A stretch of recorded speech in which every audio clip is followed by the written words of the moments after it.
I got married. I updated my social media status. After 3 months of a cold war with the school beauty.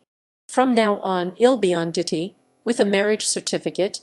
Everyone in the friend group is showering me with blessings. They say we are childhood sweethearts. While the atmosphere in the group chat was lively, finally, I walked from school uniform to wedding dress. Don't get me wrong. This is my wife. I added the beautiful, mature professor to the group. The originally lively group instantly froze. 2 days ago, while tidying up the wedding room, I hesitated for a moment. I accidentally broke the cup that she received from her ex. I unexpectedly broke the cup given to her by her first love. I took a photo of the broken porcelain shards. I looked at the wound on my body that was still bleeding. The fiancé replied to my message. I sent it to my fiancé, the beautiful Lo Yiting. I didn't expect the wounds to run so deep. If I had known, I wouldn't have rushed to pick it up. Lu Xian. 15 minutes later, the fiancé returned. She looked at the broken pieces of the cup on the ground, her expression darkening. I'm sorry. I faced the school beauty and couldn't help but feel weakened by the noise. I found my voice softening as I faced my fiancé. I accidentally knocked it over and it fell to the ground. The fiance's chest rose and fell, her breathing rapid. Pick it up. The tone is icy. I can see that she is angry. She pointed to the shards on the ground, suppressing her anger. I just cut my hand. I didn't expect to be angry because of the cup her ex gave her. I opened my palm and looked at her, saying, I'll go put on a band-aid first. I told you to pick it up. Did you not hear? She still spoke in the same cold voice, not even looking. I held the hand of the fiancé hanging by her side. How about I give you a new one? The fiancé shook off my hand. Lu Xian, you're not a careless person either. It's just a cup. Hearing this, a wave of bitterness surged within me. Do you really need to be angry with me? A cup up, a cup. It's easy to say. You can't be doing this on purpose. Can you, can you, can you, can you, can you? Upon hearing this, the protagonist couldn't contain the anger within. She didn't continue speaking. At the moment she said that, pick it up and stick it back for me. The blood in my body felt like it had turned to ice. I silently watched her. Is it because this is the cup your ex gave you? We are both getting married. It turns out that I am not as important as the cup his ex gave him. Are you planning to keep his things forever? So you're angry with me? What I broke was not just the cup, but the connection between you and her. The fiancé slapped me hard. A crisp sound of a slap echoed. I tilted my head to one side. My mind went blank, and a buzzing filled my ears. My mind was blank, and a buzzing sound echoed in my ears. The temperature around the protagonist dropped to freezing point. My hands trembled, slightly numb from the tension, and I let out a low growl. Lo Yiting? I looked at her with disappointment. After saying that, I turned and left. The protagonist crouched down to pick up the white porcelain shards from the ground. I noticed that the hand that slapped me still felt numb. She is feeling distressed. I noticed that the hand which slapped me still felt numb. I ran out. I slipped and fell while running quickly. He suddenly smashed the piece he picked up onto the ground. The already broken porcelain became even more shattered. My palms and knees are on the ground, scratched and bleeding. I quickly got up. I just want to live here quickly. I brushed past a woman with an impressive figure, just about to speak up to remind. I glanced down at the key that had fallen on the ground. The woman witnessed the entire scene unfold. By the time I turned around, I had already driven away. There's not even a trace of the key.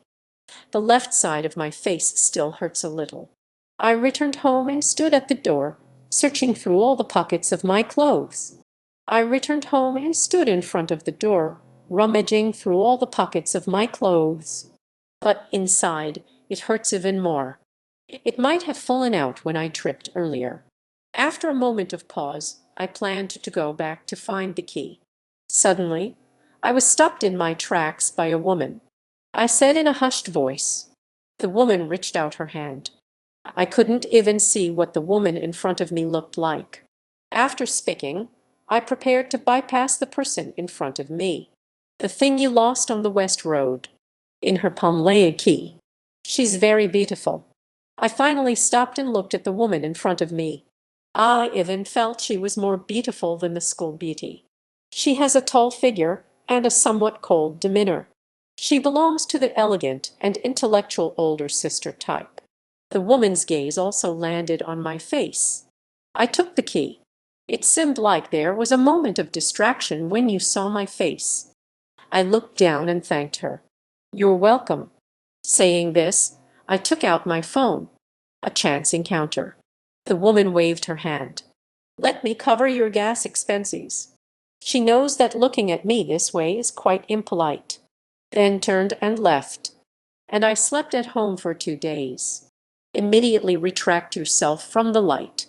My phone has been out of reach for 2 days. The doorbell rang on the afternoon of the third day. I lay in bed, completely drained of energy.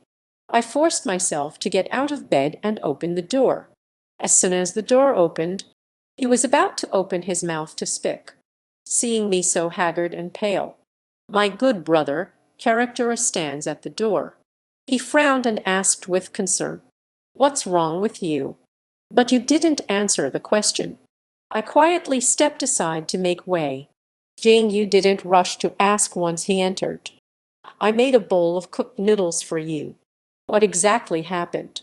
Look at me asking again after I finish eating. I looked at him sadly and said, It's Liu Ting. I was slapped by her. I accidentally broke the cup that her ex gave her when I went to her house. We grew up together since childhood. No matter what, she wouldn't hit you right. The protagonist was taken aback for a moment. I remained silent for a moment before speaking. It's true. I've heard that you two are getting married. Who knew it would turn out like this? Hearing this, the protagonist felt a surge of anger rise within him. Getting the marriage certificate is probably a recent affair as well. After saying that, he noticed the scrape on my knee. What's going on with you now? I accidentally tripped and fell. I lay sideways on the sofa with my eyes closed. Wait until I fall asleep. Jing Yu just left my house. Then I called the protagonist's fiancé. Before long, the protagonist arrived at the Hepburn bar, stepped into the private room. He grabbed a bottle of wine from the counter after entering. The manager knows him well. He can be considered a regular here. It shattered into pieces at her feet. The protagonist pushed open the door to the private room. Seeing him ready to fight, no one dared to stop him. I threw the entire bottle towards the floor near the fiancé. Why are you so angry today? Standing between the protagonist and his fiancé. The protagonist glared fiercely at his fiancé. The protagonist's fiancé gasped in shock. You ask her what's wrong. The fiancé poured the entire drink into her cup. I clenched my right hand until my knuckles turned white. The protagonist turned to look at the fiancé. Did you really hit the protagonist? That day, the memory of confronting Liu Shizhen is very clear. They grew up together as childhood friends. No wonder you've been looking for me to drink these past few days. Our parents have also gotten along well. The fiancée released her right hand. The protagonist shot her a glare. I weakly asked this one question. Let's go later. Let him calm down. I also need to come down for a moment. Upon hearing this, the protagonist slowly closed his eyes. The protagonist suddenly let out a short laugh and nodded. After saying that, she turned around and walked away. As I walked out of the room, I glanced at the protagonist's fiancé. I'm living. The protagonist swallowed hard and said to the fiancé, Otherwise, Jing, you will be angry with me. I smelled a fragrance wafting through the air. Sounds are coming from the kitchen. Maybe Jing Yu has arrived. I rubbed my aching eyes. The protagonist served the last dish of steamed fish on the table. You're here too. I couldn't help but think that the beauty was really ruthless. The protagonist's fiancé noticed my slightly swollen face. I thought to myself that the beauty was truly ruthless. I'm afraid you'll be poisoned by Jing Yu. But she didn't mention anything about the protagonist's ex, softly laughing. Look at me the whole time. The protagonist and his fiancé took a few bites. After the meal was served, I was the only one eating seriously. After finishing the meal, I took out the small blue velvet box. He placed the box next to the protagonist's hand. Please take the engagement bracelet from the Low family to her. Looking at the bracelet in front of her, the protagonist's fiancé asked, can we really just cut ties? You've liked her for so many years. But she woke me up. It's just a cup. Hearing this, I touched the left side of my face. If it weren't for this slap, I could still comfort myself. That slap shattered all my hopes for her. This relationship is not something they can interfere with. Jing Yu and Shu Weiner are both my good friends. I closed the door and took a deep breath. Then I took out my phone. Power on the device. Character sent me a lot of messages. Aside from the message from the barista at the coffee shop, I paused my finger on the pinned name. I even added 2 little heart images. The beauty didn't send me a single message. I immediately clicked to unfriend. The more I look at this remark, the more ironic it seems. The next morning, I went to the coffee shop. I never expected to organize so many things myself. After graduation, I opened a charming cafe. Because I woke up early, I cleared out all the photos related to the protagonist's fiancé from the study. I brought breakfast for all the staff at the store. I appeared at the cafe 3 days after going missing. Where have you been these past 2 days? The store staff were all quite surprised and greeted me warmly. You didn't even reply to my messages. I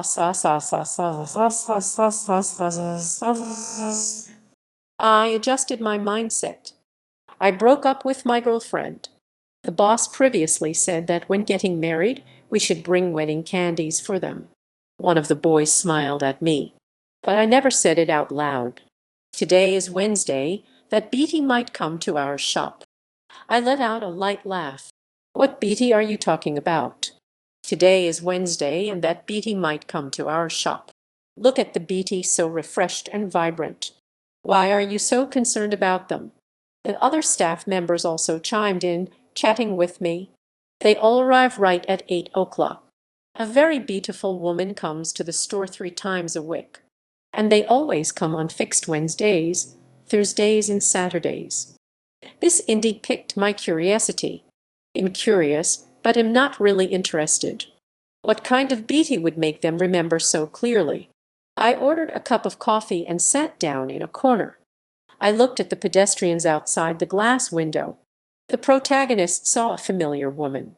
At that moment, the barista placed my coffee on the table. Boss, look! Looking out the window, both of us felt a surge of excitement. Isn't it beautiful? Upon hearing this, I was momentarily taken aback. The woman who delivered the keys to me downstairs that day.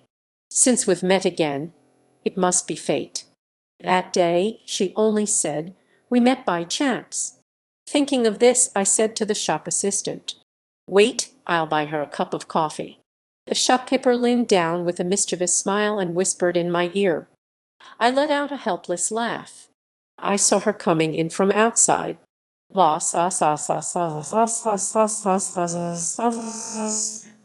After she placed the order, immediately got up and followed her. When I was about to open the payment code, payment successful. I scanned the payment code on the cash register first. The clerk saw it was their own boss. I glanced at the man standing next to me. The woman's hand holding the phone paused. I held back my laughter and pretended not to know, simply saying, I held back my laughter, pretending not to know anything, just to keep the peace. It's him. We meet again. Thank you for giving me the keys that day.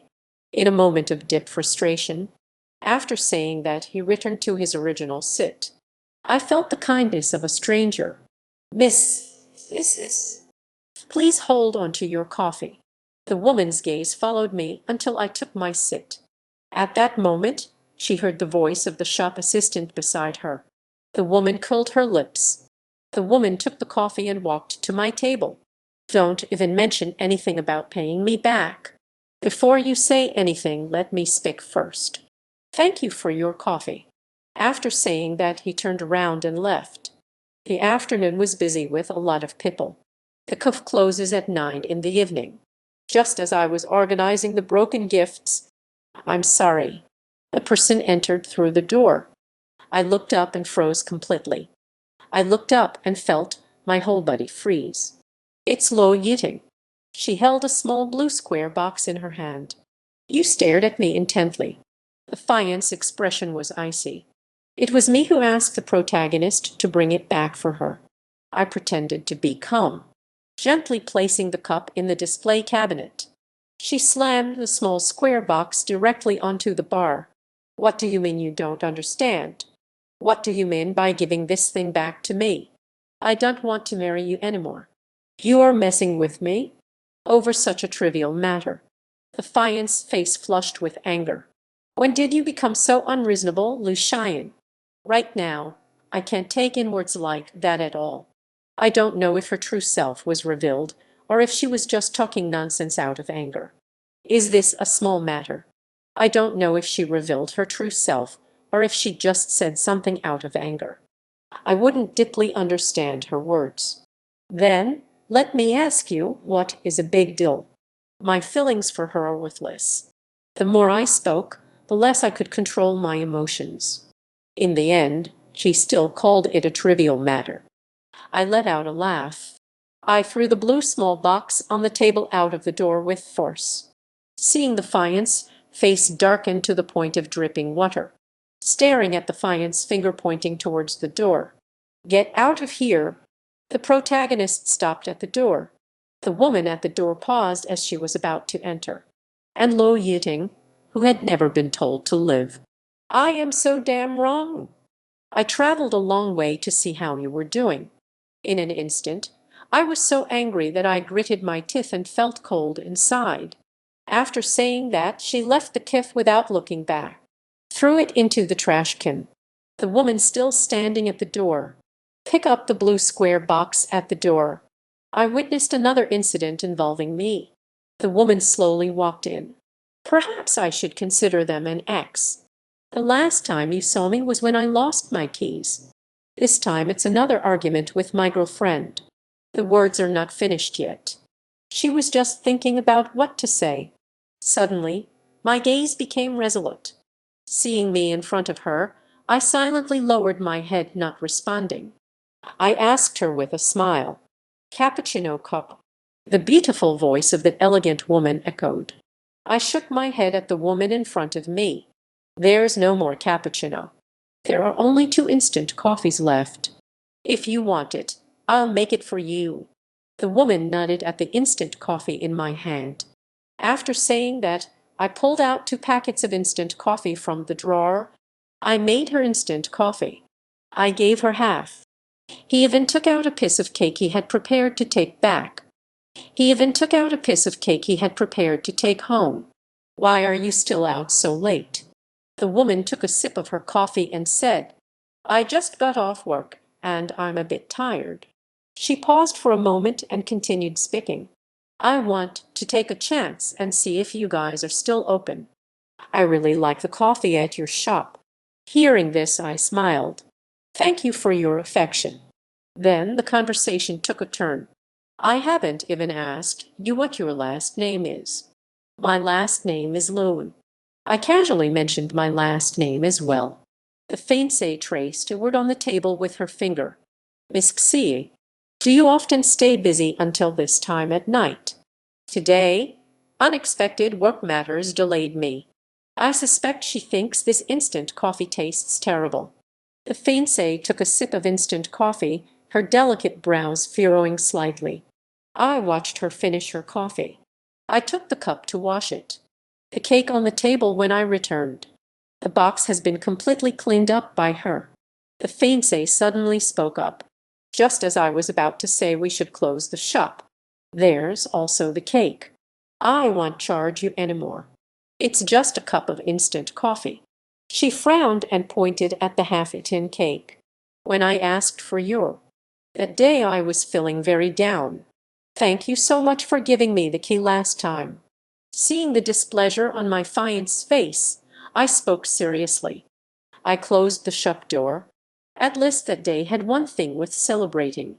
You made me feel the kindness from our chance encounter. The protagonist feels that today is no longer a mere chance encounter, but said nothing at all. The protagonist threw the trash into the bin.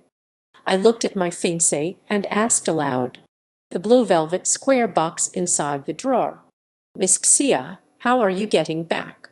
The fiancé pressed the car key. The car is across the street. I nodded and waved at the fiancé. So be careful on your way. Xiaomi Sisivin across the street flashed its lights twice.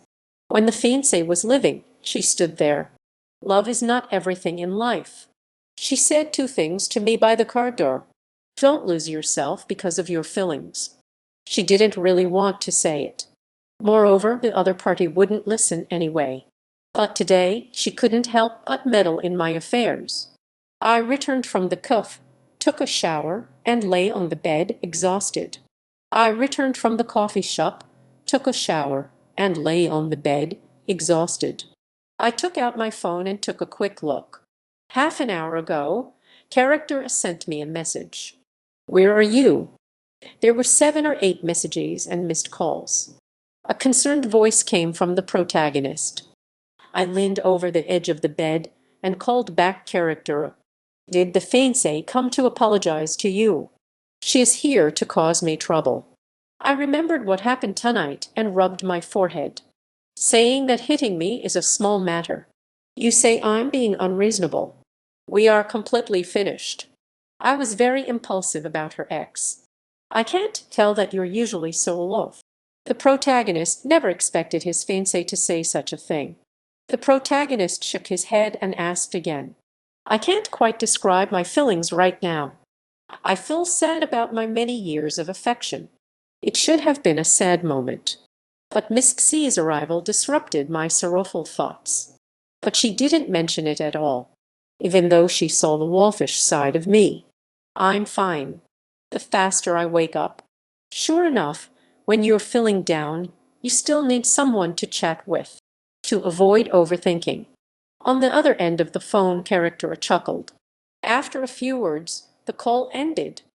I knew that once you made a decision, it wouldn't change. Maybe after a few more times, I will be able to remain calm.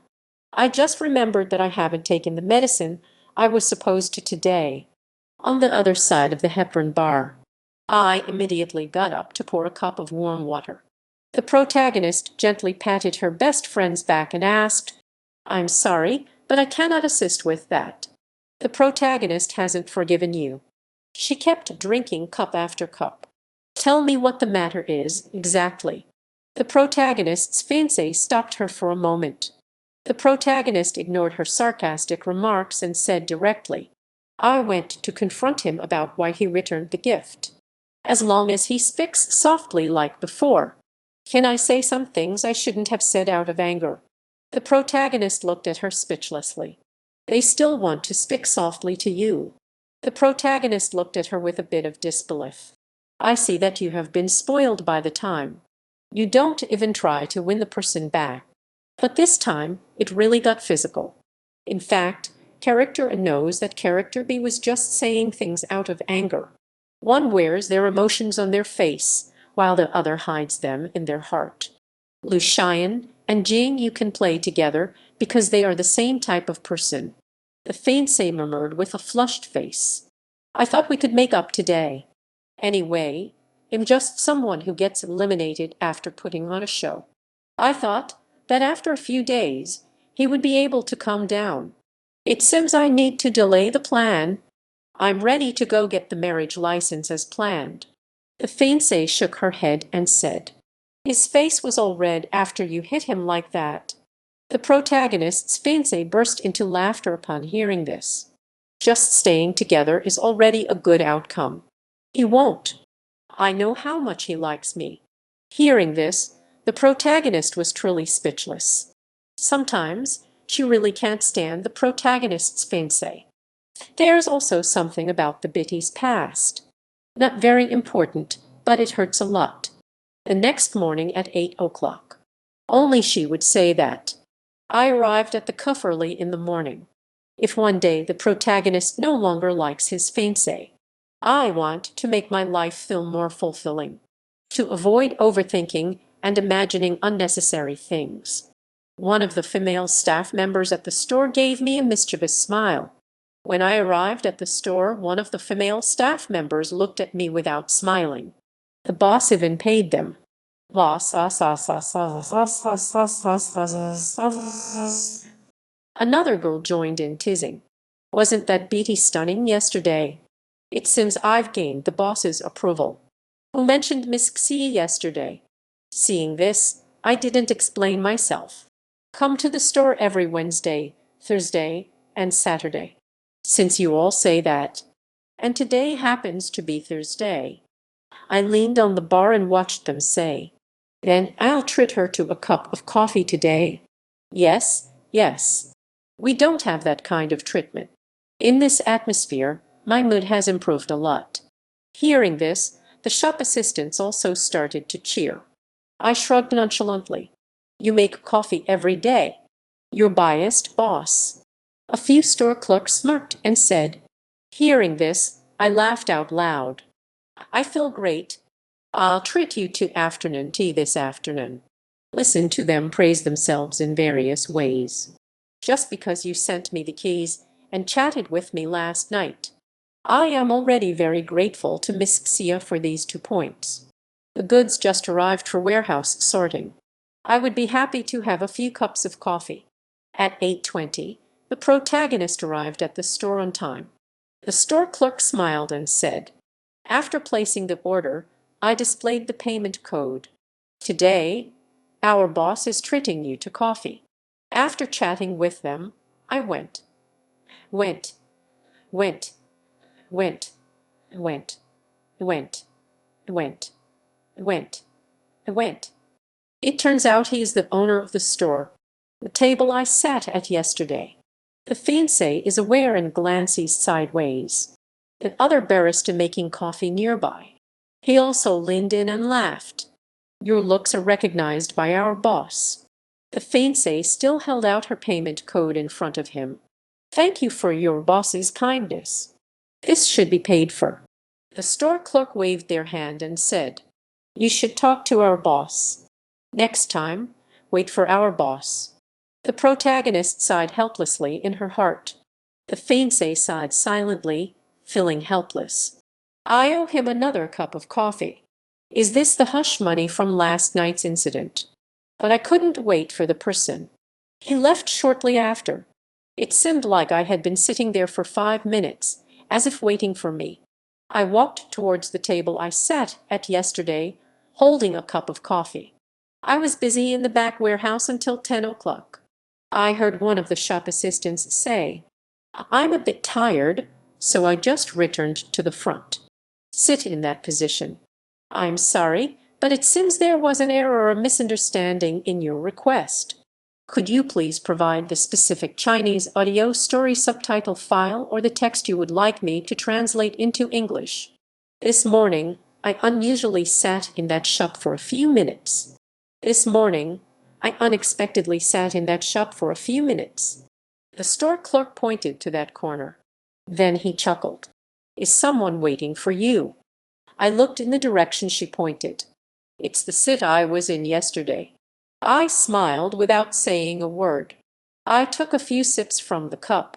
The garbage collector outside tipped over the trash can and took all the garbage away. The garbage collector outside emptied all the trash from the bin. I remember yesterday when the fiancé threw the bracelet into the trash can. Last night, I was still thinking about if the protagonist. Will it drag on even longer? This argument brought up her ex. The fiancé really picked up the bracelet in the middle of the night. But the protagonist would never do something like that. Just let it go. She feels wronged. Ms. Xie is right. Are you still waiting for me to apologize? Love is not everything. I've been busy in the store for several days now. Although a bit tired, I feel fulfilled. Sometimes I also think about some things related to the protagonist's fiancé. It's like she evaporated. My heart has already begun to grow quiet. It's much better than I imagined. But she hasn't appeared in front of me these days. When I was dating her before, I even thought that she was the only one for me. But now that I think about it, it's really not. By 9 in the evening, the cafe was already empty. I turned off the lights and prepared to go home early. The fiancé replied. A familiar voice came from behind. I turned to look at the woman standing behind me. The fiancé smiled and said, after saying that, she handed the cake to me. I offered you money, but you won't accept it. She naturally knows. I was just thinking of buying a cake for you. This is.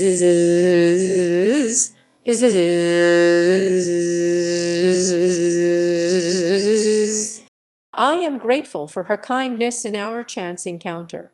But I always end up feeling embarrassed myself. Thank you, Miss Xia. This way we can clear things up. Next time, you'll have to earn your money. I suddenly want to take back what I said. After I took the cake, cake. What do you mean by clarifying? This black swan cake is enough to treat her to 10 drinks. So I've decided to share this cake right now. Do you want to come in and sit for a while? The fiancé didn't refuse and politely spoke up. I turned on the light and opened the package in my hands. Handed over to the protagonist. I opened the cake box. I brewed 2 cups of the flower tea that just arrived today. I don't even know where to start with this one. With a swift motion, he sliced and then plated the dish. The fiancé saw me gesturing on the swan and spoke up. After saying that, he took the knife from my hand. I asked her while she was cutting the cake. No. The fiancé shook her head and said, did you come here specifically to deliver the cake? I took a spoonful of cake and put it in my mouth. Although I don't want to admit it, this is indeed true. I won't send you anything. The fiancée bit her lip, feeling deeply conflicted inside. A few seconds later, she nodded slightly. I can't get over it in my heart. I sincerely apologize for speaking up. I didn't know you felt that way. No need to apologize. The fiancée quickly waved her hand. Miss Xie, returning one is the right thing to do. Are you a teacher? I already ate your cake that day. I slightly curved my lips and changed the subject. The fiancé looked at me in confusion. I immediately explained. No wonder you give me a familiar feeling. My dad is also a university professor. It just looks a bit cold. You are quite gentle as well. But, in reality, my father is quite kind. Her gaze gives a serious impression in terms of temperament. While speaking, I finished the cake on the plate. I'm feeling a bit strained. I can't drink a single sip of this tea. The fiancé is still thinking about my impression of her. The cake in front of me hasn't been touched much. I'll tidy up the table. I lowered my head and covered my mouth as I yawned. Seeing this, the fiancé spoke up. I finished packing the leftover cake and took it home with me. Goodbye, Miss Xia. The girl across the street waved her hand. I got in the car and rolled down the window, facing. That would be even better. Overall, today was pretty good. The protagonist received a simple goodbye from the fiancé. If I run into the beautiful girl outside the community at night, I just turned on the indicator, ready to drive into the neighborhood. The beautiful schoolgirl appeared in front of my car. I opened the car door and got out. I pressed the brake and pulled the car over to the side. We just stood by the roadside. Seeing me like this today, I instantly breathed a sigh of relief. The calm is not as volatile as last time. The fiancé spoke in a calm tone. It doesn't seem like we're arguing or having a conflict at all. For a moment, I felt as if I had returned to the past. For a moment, I felt like I was back to how things used to be. But I can't act like nothing has happened. I managed to dodge it. She felt my distance. The fiancé reached out to hold my hand. But it's just sin as me throwing a tantrum. I didn't take it seriously. I replied with a sound. Why did you just get home at 10 o'clock? Weren't you supposed to finish work by 9 at the latest? We chatted for a while. A friend came over and sat in the shop for a while. She thought I was upset. The protagonist finally feels it is now. A smile appeared on her beautiful face. She knows that the protagonist loves her deeply. Moreover, she knows her limits. Even if we have conflicts, they won't last long. Even if we have conflicts, they won't last long. She pointed to the building of my home. Come over to my house and hang out. We don't need to separate anymore. We will soon be getting our marriage certificate as well. I imagined that I would get the certificate in the next few days. I looked up in the direction she pointed. I withdrew my gaze after a few seconds. Forget it. It ultimately fell on the protagonist's fiancé. We are all getting married. The fiancé figure suddenly stiffened. What do you mean by this? I looked at my fiancé as she spoke calmly. I don't want to marry you anymore. I already made myself clear to you last time. Besides, didn't you throw the bracelet in the trash yourself? What is the meaning of your visit today, since it has come to this? Did you not pick up the bracelet? Upon hearing this, the fiancée slightly parted her lips and furrowed her brows. I looked at her speechlessly. It's truly ridiculous. I'm going back now. What am I supposed to do with this? I was just about to live. Set the mood a little. If it's too dramatic, it loses its meaning. The protagonist's fiancé grasped my wrist, her gaze icy. After saying that, her beautiful eyes stared at me intensely. After saying that, her beautiful eyes fixed on me intensely. I raised my left hand to slap the face of the fiancé. I only lightly brushed against her face. She quickly withdrew her hand and took a step back. The schoolboy's face was frighteningly cold. Do you want to hit me? I just didn't get it, did I? Last time, that slap you gave was quite real. Why do you keep dwelling on this matter? Do you think we can still be together after everything that's happened? The fiancé spoke sternly. Wasn't it you who broke my cup first? I find it both laughable and sad. Hearing this, I didn't know what to say anymore. I was utterly disappointed with the beauty and couldn't say a word. What kind of person do you like? Go away. In the end, I just asked a question. Do you really not understand? Oh, don't show up in front of me anymore. It's the ex before the last one. After saying that, I went home. If you're nostalgic, then go ahead and continue cherishing your ex. It's not at all. I don't even want to argue with her anymore. Lying on the bed, the bedroom was eerily silent. For the first time, I have nothing to say to the beating, low eating. I think I understand her. What she said to me was like avoiding important content. It's like a bargaining chip at the negotiation table. The protagonist knows where she went wrong, magnifying some insignificant things. But this time she was wrong. Then she took it out again and said, laying a hand on me is my bottom line. I have to wait until I lower my head first. No matter what she does, it's all in vain. The suffocating darkness of the night. I stand by the window looking outside.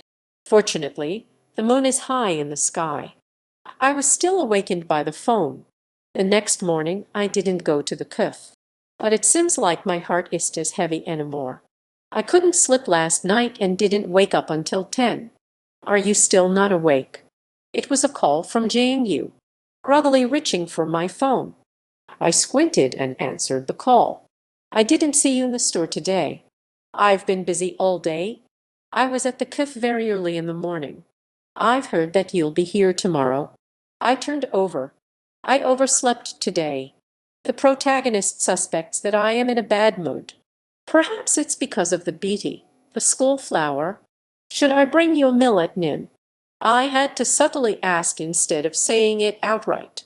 I immediately refused. Then come out. Seeing this, the protagonist said, let's go to her. We had lunch together. Character has opened a new restaurant. I greeted both of them. After hanging up the phone, I finished washing up and changed into a new outfit. I grabbed the car keys and rushed to the address that Jane you mentioned. Did you not sleep well last night? Why did you wake up at 10? When I arrived, the protagonist and his fiancée were both waiting at the door. I let out a sigh. I couldn't sleep last night. The fiancé looked me up and down. Did Ting Ting come to see you last night? I nodded and rubbed my temples in response. Seeing her now gives me a headache. I don't want to say another word to her. She doesn't understand human language. She is waiting for you to continue loving her. I didn't go to my mom's hospital. Did you go to see the doctor before? The protagonist sighed with a helpless smile. I don't want them to know. What if my parents ask about you? The protagonist's fiancé asked again. What should I do about the situation with the beautiful girl? Let's talk about it when the time comes. The fiancé kept her head down. Hearing what the fiancé said, I thought for a moment and replied, Uncle Lu and Shen. The protagonist estimates that a tough battle is about to unfold. The protagonist confronted his fiancé over a broken cup. I am incredibly satisfied with this daughter-in-law, Luo Yiting. When the protagonist heard from the handsome guy about the situation. Aren't you all busy today? Is a broken cup really that important? I changed the subject while having my meal. I think the protagonist believes the fiancé is being unreasonable. Both of them said they were not busy.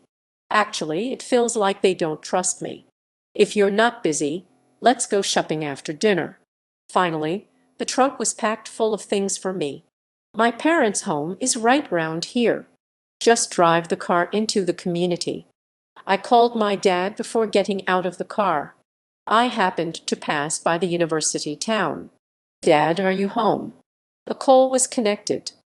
I'm downstairs in the neighborhood. It seems like we won't be able to eat tonight. I want to eat sweet and sour ribs and crispy fried pork tonight. My dad, Lu Tanming, helplessly said, I have a dinner gathering with a few old friends tonight. But it's not time yet. I am at a loss for words. My mother and I will take care of you tonight. Eating sweet and sour ribs and crispy fried pork. The protagonist smiled helplessly. It's almost evening now. Next time, I'll do it for you, Lu. You can cook for yourself. The note on the transfer said, I received a transfer from my relatives. Sweet and sour ribs and crispy pork. I drove the car out of the community gate, just passing by the gate of Jangda University. Of course, I should accept it without hesitation. I suddenly saw a few handsome guys and beautiful girls walking out of the school gate. I rested my hands on the car window, looking outside. Looking at handsome guys and beautiful women really lifts my spirits. Seeing more handsome guys and beautiful girls really helps lighten the mood. It's a little past 4 in the afternoon. I couldn't help but stop the car diagonally across from the school gate and roll down the window. I am focused and lying down. Suddenly, I remembered some things from my university days. Suddenly, I recalled some things from my university days. I watched students come and go for about 7 or 8 minutes straight. A familiar voice echoed in my ears. It's Miss Xia. A familiar voice echoed in my ears. What are you doing here? I was stunned for a moment and pulled my arm back from the car window. Hearing this, I quickly turned to look at the woman standing in front of the car. Miss Xia, what a coincidence. The protagonist pointed at character. I turned to look at the school gate, stilling myself. I glanced at the license plate again to confirm it was me. She looked at me with some confusion. Upon preparing to live, The protagonist noticed that the car looked somewhat familiar. "What are you doing here?" "Should I tell them I'm watching?" Hearing this, I suddenly felt embarrassed. The handsome guy and beautiful girl from their school. I choose to express it in a different way. I passed by and saw these students full of vitality. I couldn't help but glance a few more times. The fiancé followed my gaze towards the light. At the school gate, someone just came out. I see. A male student who looks completely unawake. The protagonist looked towards the direction of the school gate. "Are you going to your parents' place? It is quite vibrant and energetic." I shook my head. "My parents went out to it." "Miss Xie, shall we have a meal together?" "I'm going back to cook for myself." I paused and slowly looked at the fiancé. As soon as I finished speaking, "Wait for me, I'll follow you." The protagonist silently pursed her lips for 2 seconds before agreeing. I suddenly felt a bit awkward. I turned to look at the students outside the car window. Suddenly, a mix of male and female voices came through, all talking at once. Just then, those three students also looked over at me. "Goodbye." When I started the car to leave, the protagonist nodded and waved goodbye to them. Those students had such clear eyes with a hint of amusement.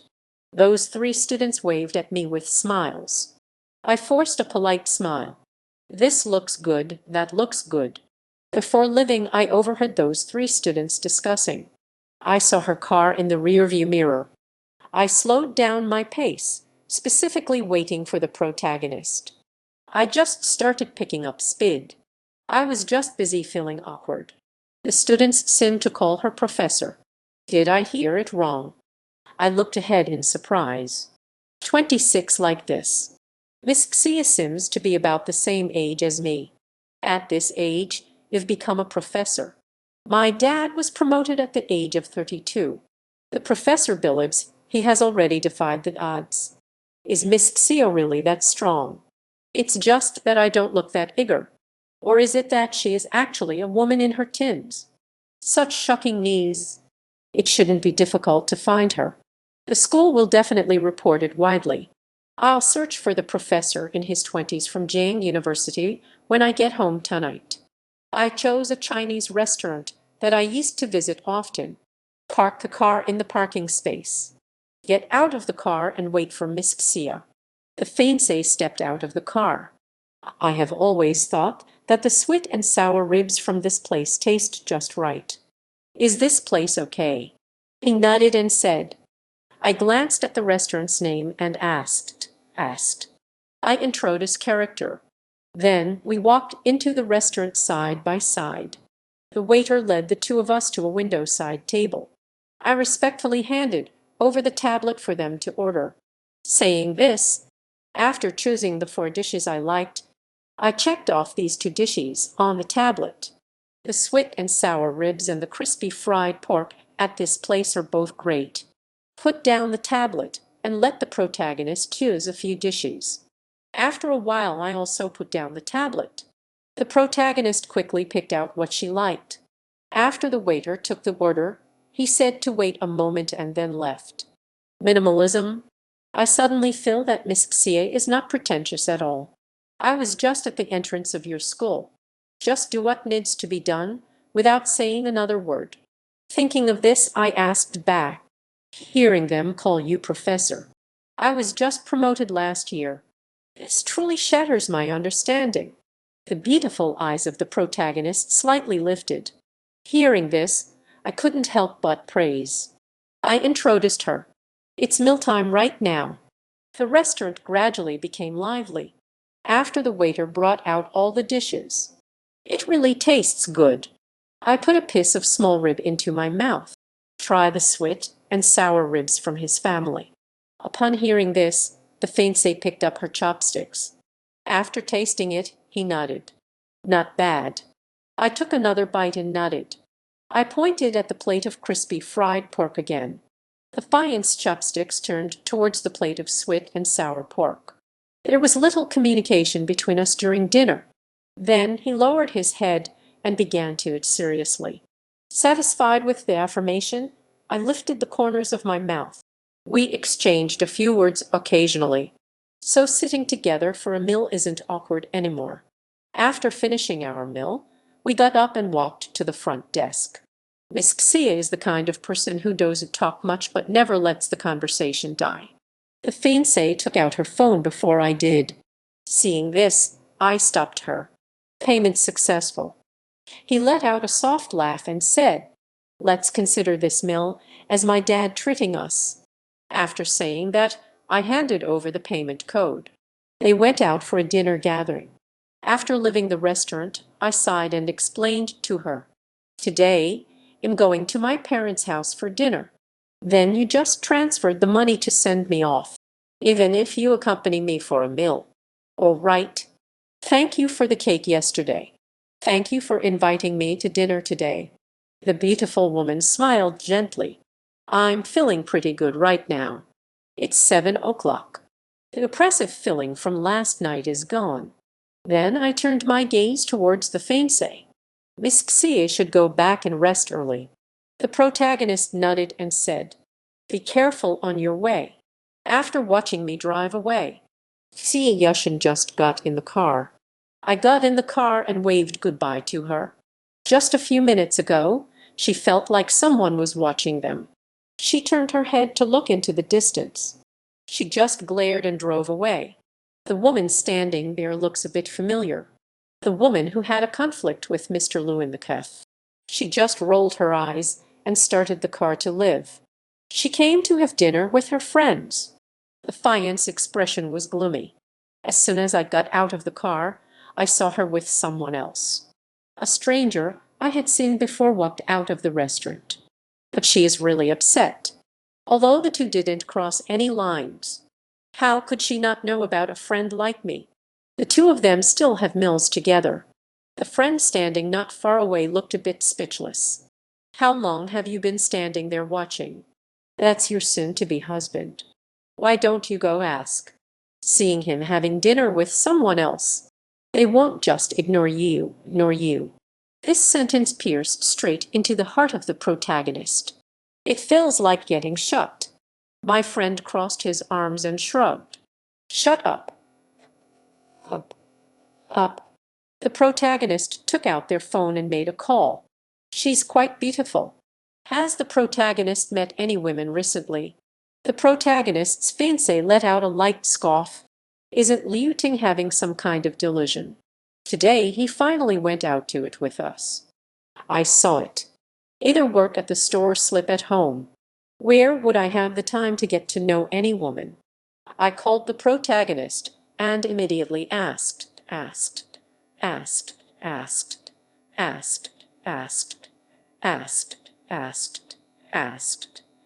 The protagonist's fiancé let out a soft sound of surprise. "I saw him having dinner with a woman." It's a perfectly normal thing. He can have dinner with whoever he wants. "Did you see them going home together?" So I asked a question. This is actually not the case. "Who made you upset?" The protagonist's fiancé didn't seem as gloomy anymore. Today felt like I was on fire. The protagonist's fiancé said half-jokingly, thinking of how Lo Yiting got angry over a cup. "At least I didn't directly insult her, so that's something." Still here asking her who upset her. That's quite unusual. But she also knows it must be pure. Our relationship couldn't be any simpler. At least it can annoy the beautiful Lo Yiting a bit, which is good. All right, it's over. The protagonist's fiancé immediately became irritated. The call from the protagonist's fiancé was cut off. She immediately sent a message to the protagonist. But the thing about the protagonist dining with someone of the opposite sex. Sex. The sex. Sex. Sex. Sex. Sex. This must really be getting on his nerves. The protagonist was seen having dinner with someone of the opposite sex by his fiancé. The protagonist smiled and replied, "After getting home, I took a shower." I can already imagine the gloomy face of the protagonist's fiancé. It's a strange number. Just as I lay down on the bed, my phone suddenly lit up with an incoming call. It turns out that the argument ended in silence. I even feel a chill in my heart. I now have nothing left to say to the protagonist's fiancé. But my first reaction was to think of the beautiful girl, Lo Yiting. This number keeps calling repeatedly. Can you tell Lo Yiting to stop calling me? Answering her call would only make me angry at myself. I neither answered nor hung up and sent a message to the protagonist's fiancé. I don't want to talk to her. I originally wanted Jane Yu to talk to Lo Yiting. Let's just have the protagonist talk to her. But I'm worried that the protagonist might do something impulsive in his emotional state. The protagonist's fiancé responded with a hint of joy. So I asked, I guess they're here to question you about why you're having dinner with someone of the opposite sex. I stared at the message sent by the protagonist's fiancé for a while. How could the protagonist's fiancé know that I was having dinner with someone else? I don't know. How did she find out? But when she asked me, it was around 7 o'clock. Round 7 o'clock. I guess we'll run into each other during meal times. Perhaps it was Sin. That was exactly when Miss Xia and I came out of the restaurant. I replied to the protagonist. If it weren't for the fact that the protagonist's fiancé has a bit of a proud personality, otherwise, you might really come up and question me. And after the fight, they expect me to apologize first. Tell her to stop hitting. Understood. I opened the search entry. I suddenly remembered some things about Miss Xia. Then a name suddenly appeared. I clicked in. I assume this is Miss Xia. I exited the chat interface, ready to put down my phone, turn off the lights, and slip. I only saw a photo from the back side. There is a special feature about her in the school column. The youngest professor in the Chinese department. According to this age, I should be 28 this year. But after flipping through, I still didn't see a single clear photo. Most of them are turned sideways or facing away. There's not much personal information in there. Most of them are academic papers and treatises on works. Even though we've met several times, she looks just as sophisticated as others. I lowered my voice and whispered the name of the protagonist. But we haven't even exchanged names. He can also be considered a friend I met by chance. After finishing Miss Xi's column, I closed my phone. Just fell asleep. The next morning, I woke up. I put my phone on silent to avoid being disturbed by calls. I got up and made a delicate breakfast. She sat down across from him. After finishing, I went to the coffee shop. When I arrived at the cafe, I found that the protagonist was also there. The protagonist placed a breakfast in front of me. I thought you would come to the store early this morning. Although I have had breakfast. Jing Yi, Jing Yi, Jing Yi, Jing Yi, Jing Yi, Jing Yi, Jing Yi, Jing Yi, Jing Yi, Jing Yi, Jing Yi. But I still had breakfast brought by character twice. Just yesterday, my parents went out for a dinner gathering. I heard that Uncle Lou mentioned it at the dinner table. The protagonist straightened his posture, placing both hands on the table as he spoke. The matter of you and the beauty Lo Yiting getting married. Jing Yu knows that Lo Yiting's parents really like Lu Xian. Hearing this, I waved my hand and said, similarly, my parents also really like the protagonist's fiancé. It's really awkward to have something like this happen now. It was Lo Yiting's fault. Let's talk about it later. You won't just blame it all on me. The protagonist nodded slowly as if recalling something and smiled. I planned to sit at that table when I arrived. I was planning to sit at that table when I arrived at 8. He pointed to the table by the window in the corner. I followed the direction he pointed and looked over. Guess what? He continued speaking. That is the spot I usually sit in. There is a super beautiful woman sitting at that table with a cup of coffee. I have to say, that woman is truly beautiful. I'm not exaggerating at all. She has a face that looks exceptionally intelligent. Exactly 5 minutes. But she only sat there for 5 minutes. Then she just left. Miss Xie, do you know each other? The protagonist looked at me in shock. As soon as I heard his description, I immediately knew who it was. I nodded and casually told character how I met her. At that time, I ran out from the home of the Beatty. I tripped and fell at the door. Then it was the gift she sent me. But she might have seen me getting bitten. I said I would pay for her gas, but he still refused. You have no idea how desperate I was at that moment. Do you think I'm so miserable that you brought this to me? I paused for a moment and continued speaking. Later that night, the fiancé came to the shop to find me. I lost control of my emotions and she saw it. Hearing this, the protagonist burst into laughter. So you really are destined for each other. What's even more embarrassing is embarrassing is embarrassing is embarrassing is embarrassing is embarrassing is embarrassing is embarrassing is I haven't been this desperate in so many years. I haven't felt this desperate in so many years. It just so happens that I'm always seen by others. Just thinking about it is embarrassing. But it was just a chance encounter. If you see it, then see it. Don't spread rumors outside. She definitely won't say anything. Moreover, I even treated her to coffee and a meal. After joking round with me for a bit, he finally said, I'm going to the company. I got up and saw the protagonist get into the car. My dad called. Watching the car drive away, I returned to the shop to continue my work. I answered the call and heard a voice on the other end. Is our son coming home for dinner tonight? The first thought that popped into my mind was to it. But thinking about what my parents did yesterday, the sweet and sour ribs I made, and the crispy fried pork my mum made. So you're saying to just let it go, and it for me. I swallowed the words that were on the tip of my tongue. Let's skip eating today. You and my mum can just it for me. I don't need anything to it at all. Dad, I ate last night. Hearing this, my dad chuckled softly. My mother shot him a glance. My dad continued to ask me, our son's personalities just like yours. Really not eating. I overate yesterday. The ingredients I just bought this morning. Upon hearing this, I just became stubborn. Son, you go ahead and be busy.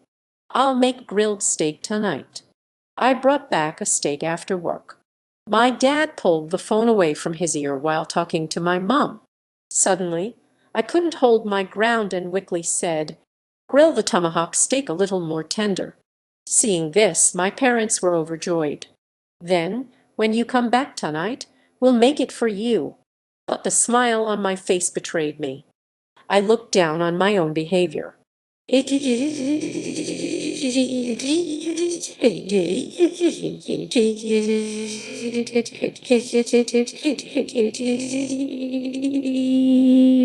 After hanging up the phone, I forgot about everything else. Even yesterday's restaurant can't compare.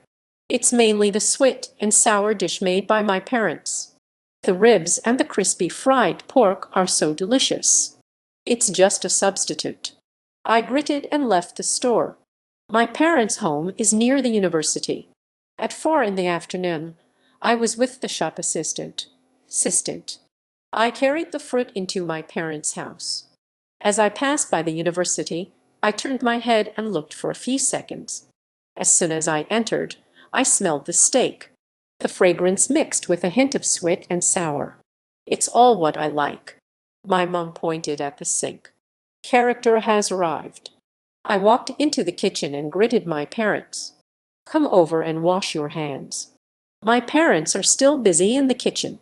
I walked over and rinsed my hands under the faucet. Please help bring the dishes to the table after drying them. As soon as I picked up the chopsticks, I heard my dad say, I suddenly remembered something. I talked to Uncle Lo and them about you and Ting Ting. You said you two were discussing getting a marriage certificate. Upon hearing this, my hand holding the chopsticks paused. Gave a wick in response. My dad is quite happy too. So have you two decided when to get the marriage certificate? You young people don't take dates into consideration when doing things. Let's discuss the wedding plans. I looked up at my parents. After getting the marriage certificate, we have to deal with the old situation. Everyone had a smile on their face. I listened to my parents talk about getting a marriage certificate. I am very satisfied with my marriage to my fiancé. Can you not be satisfied? The school beauty was also someone they watched grow up. After all, I know the Lowe family inside and out. Seeing my gaze, my parents looked a bit confused. Now I have no appetite at all. I pressed my lips tightly together. I put down my chopsticks and replied with my head lowered. Immediately, the fiancé frowned. Character, character, character. Listen to me finish first. My parents were taken aback. Are you bringing this up? I nodded and looked at her, saying, my dad spoke up before her. It's normal for couples to have little arguments. Upon hearing this, my mother's expression instantly changed. Relationships are refined through these ups and downs. You'll regret it later. It's really unnecessary to break up over small arguments. After saying that, my dad let out a sigh. I will not regret it. Hearing this, my throat went dry and I replied, you won't regret it. What good is it to say you won't regret it? I just don't understand. My mom looked at me with an angry expression and said, what could lead you and your fiancé to argue and break up? You grew up together since childhood. What can she do to you? Aren't Uncle Lo and Xiao treating you well? What are you still dissatisfied with regarding the protagonist's fiancé? At this point, I fell silent. I know my parents will have a big reaction when they find out I broke up. I knew you would only criticize me. Every word you say makes my heart tremble. But I didn't expect to blame myself so much. So much, so much. I remember the scene when the protagonist was hit by the fiancé. Moreover, my parents kept praising the beautiful girl. My parents froze in shock when they heard me say I was bitten. I quietly watched them. I just accidentally broke a cup that belonged to her ex. Character, character, character. I accidentally broke a cup that belonged to her ex. I can't believe she is angry with me. She even went as far as to hit me. Being with her isn't for my own good. You say I can't let go of this matter. You keep coming to me, saying that getting hit is a small matter. Are you sending me to the underground? Mom called my name urgently. I even heard my dad while getting off the elevator. After saying that, I got up, pushed open the door, and ran out of the house. My dad sighed and held onto his wife. He doesn't want to see us right now. Let's not provoke him anymore. My mother was so anxious that she cried. Why didn't I ask them why they broke up? Why did I have to say so many good things about Lo Yiting? My mom feels sad just thinking about what I just said. I want to ask how the Lo family raises their daughter. My dad stopped her. He took out his phone and was about to make a call. Aren't you just afraid that we'll come looking for you? I'll call character first. The old man didn't bother to tell us. Let's see what the situation is. I called and my dad asked, are you free to talk now? Uncle Lou, go ahead and ask. The protagonist was not surprised at all when he received a call from my dad. It's about the situation between Lu Shizhen and Lo Yiting. He suspects that the protagonist might know something. I also guessed that the protagonist should know something. I didn't take it seriously at the time. The protagonist's parents talked about the city. The situation with the fiancé feels forced and awkward. Now, looking at it, I guess you know something. Jean, you focused on a few key points. Breaking up already puts me in a bad mood. The protagonist has always had a crush on character. He has been managing his emotions very well these days. Uncle, you and Auntie shouldn't talk about him anymore. No one feels worse than him. Hearing this, my dad sighed. Uncle, oh. The protagonist immediately understood. Thank you, character. Ah. My dad quickly said, "I don't care about that." After hanging up the phone, my mom said to my dad, "But my son can't suffer for no reason." After saying that, my mom took out her phone. I called the mother of the fiancé. On the other side, I didn't stop my wife at all. This time, my dad learned about the situation and was extremely angry. I don't know why it has turned out this way. Bitterness and a sense of injustice filled my heart. I clearly didn't do anything wrong, but everyone is blaming me. I got out of the elevator, opened the car door, and sat in the driver's seat, with both hands on the steering wheel. I ignored it. My hands are trembling lightly. The sound of car horns echoed in my ears. Suddenly, there were two knocks on the car window. It's Xiaoshan. A familiar face appeared before me. I opened the car door and got out. This is the third time she has seen me so upset. This is the first time she has seen me so upset. The fiancé noticed the redness in the corner of my eyes. It feels like something is about to shatter, just like a bird's wing. I froze completely for a moment. She reached out with her long arms and gave me a hug. I'm afraid that a gust of wind will make me disappear. I buried my head in her shoulder and cried silently. The protagonist couldn't help but feel a bit heartbroken. My hand at my side couldn't help but grip tightly. Gently moved to my back, wanting to pat it a few times. Gently moving to my back, wanting to pat me lightly. Miss Xie. But thinking about the flitting encounter, I don't even know her name. Can you marry me? I am just acting out of impulsive revenge. The fiancé always feels that I am the only one for her. Her parents were everywhere praising the beauty of the protagonist's fiancé. Then I'll just marry someone else. I'm sorry, but it seems like your message was incomplete. Could you please provide the subtitle entries you would like me to translate?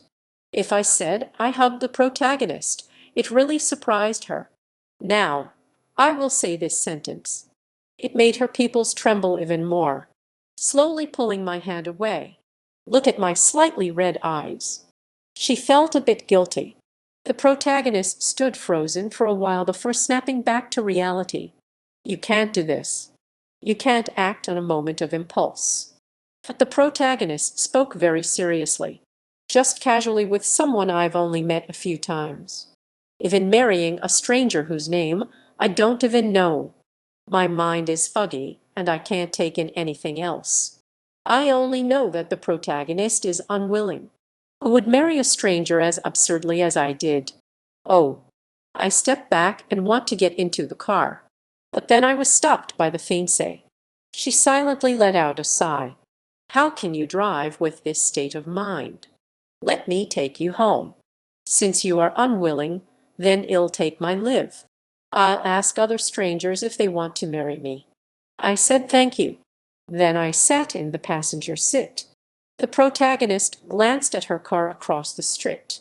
What Xiaoshan understands is that. Is that. Is that. Is that. I sat in the driver's seat. What I just said. I just said. Best said. But I just said. I just said. Just said. Start the car and take me back. It's not far from the cafe. At that moment, I slowly spoke up. My parents really like the protagonist's fiancé. You remembered the route when you brought me the keys last time. Over a decade of fillings. She made such a sin. I just broke a cup that her ex gave her. She broke up with me without asking for a reason and just assumed it was my fault. I spoke softly and slowly. Every word that Summer spoke was heard. I just want to express what's been weighing on my heart. Otherwise, it would be too uncomfortable to keep it all inside. You should learn more about this person. But you can't use your marriage to take revenge on others. Let's talk about something unpleasant. After a while, the protagonist's fiancé finally spoke, her voice measured and steady. Marrying someone whose values don't align with yours. Hearing her say this, if you hang yourself, She would just think you're playing on a swing. I thought about it, and it seems that way too. The Beatty couldn't help but worry when she saw my status. I parked the car outside the community entrance. I'll take you upstairs. After hesitating for a moment, he finally spoke. We stepped inside together. The voice was weak and lacking energy. I changed my shoes and sat down on the couch. Thank you for bringing me back. The Defiant's gaze fell on my face. Her phone in her pocket vibrated. I closed my eyes as if I had fallen asleep. I immediately took it out and pressed the answer button. I went to the balcony to take a call. Where did you go when we said we would it together? Where are you, character? Character. I have something to take care of. You can it by yourself. A woman's voice sounded in my ear on the other end of the phone. Come pick me up after dinner tonight. And my car is parked by the road. You can take it to go it. How much do I need to transfer you? Before the other person could speak, the fiancé said again. I hung up the phone. Call me tonight, and I'll come pick you up. The fiancé looked at me lying on the sofa. I took out a few dishes. I opened the fridge and took a look round. I came out from the balcony and went to the kitchen. I also took out a bag of ribs from the preservation zone. I took off my black trench coat, ready to hang it on the chair. I was startled awake. She gently draped her coat over me. I probably slept for about 20 minutes. I rolled up my shirt sleeves and went back into the kitchen. I smelled the fragrance in the air. I thought it was character and character B who had arrived. Miss Xie, I called out before even seeing the person. Rubbing my eyes, I walked into the kitchen. After realizing it wasn't the two of them, I touched my neck. You're awake. Let's just plan to make a meal before living. I didn't expect to wake up this soon. As the meal was just prepared, the protagonist intended to live. She probably thinks I was lectured by my parents and didn't even get to it. The fiancé looked at me and said, I'm living. The meal is ready for you, for you. I looked at the several dishes laid out on the table. In the middle was sweet and sour ribs. Aren't you going to it? There is a tangy sweet smell in the air. I turned to look at Xie Yashin, who was putting on her coat. The school Betty's gaze fell on me. I watched as I entered the kitchen and took. I turned to look at the one putting on her coat, the fiancé. It's time to it. 2 pairs of chopsticks and 2 bowls came out. I turned to her and said, the fiancée stopped in her tracks, her gaze intense. I quietly arranged the dishes and utensils neatly. He then walked towards the dining table and said, I casually took a few ingredients from the fridge. I forced a smile. The taste is surprisingly good. I couldn't help but praise. I placed a piece of rib into the bowl. I originally planned to prepare these dishes tonight. You're quite good at cooking. I felt a bit less intense in my heart. Maybe I confided my worries to the school beauty. The corner of the fiancé's mouth curved into a barely noticeable smile. I originally had no appetite. The speed of eating has picked up a bit. But right now, I am really hungry. I felt the light and looked up at her. The fiancé glanced sideways at me, focused intently on my meal. Just swallowed the food in my mouth. Did I eat too fast? I blinked my dry eyes and asked, from now on she no longer deserves to make me sad. I still seriously answer my own words. I just feel like you've lost weight since the first time I saw you. The fiancée shook her head, withdrew her gaze, and focused on her meal. The fiancée let out a laugh. In the end, I kept what she made. All the sweet and sour ribs are gone. After finishing dinner, I put the dishes into the dishwasher.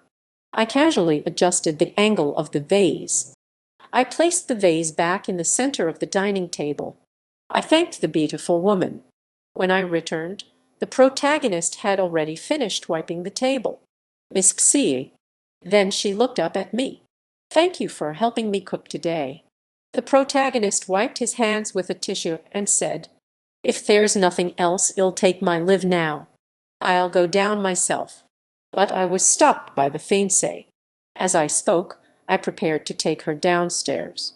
She stopped at the entrance and turned to say, "Understood." I nodded awkwardly. Don't casually ask strange women if they want to get married anymore. She opened the door and walked out. I casually closed the door behind me. The protagonist has more to say that feels it's crossing the line. The protagonist brushed past his fiancé. I lowered my head and sent a message to a friend asking her to come pick me up. I lowered my head and sent a message to a friend with the address for her to pick me up. The fiancée suddenly stopped in her tracks. The protagonist turned around and replied, "A woman with an exceptionally attractive figure." The protagonist followed her gaze and looked over. I looked at the figure standing outside the community gate. Summer. I didn't see your face directly. I thought from that profile view. Just now, when she walked past me. So I didn't pay much attention. It's the one I saw at the previous banquet. The protagonist didn't even see her face. After the two of them pressed the elevator button directly to the ninth floor and rang the doorbell, I opened the door and let them in. I don't even know if the protagonist has woken up. As soon as he finished speaking, the door opened. I took it. "Aren't you afraid of starving at home? Why are you all coming over so late?" The fiancée playfully handed me the lunchbox she brought. "It's so late to come over." I placed the lunchbox on the table. The protagonist asked softly, "I poured them some water before sitting down. I told your dad everything when he called me. He feels especially guilty. And Shen is such a calm person.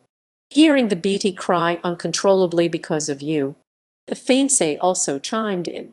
"To be honest, he has never seen an end like her before. It's all Lo Ying's fault." The fiancé shrugged nonchalantly. "I never said she wasn't."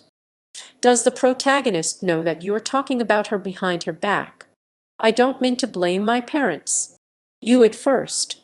I wasn't feeling too great at that moment. Hearing me say this, they can finally relax.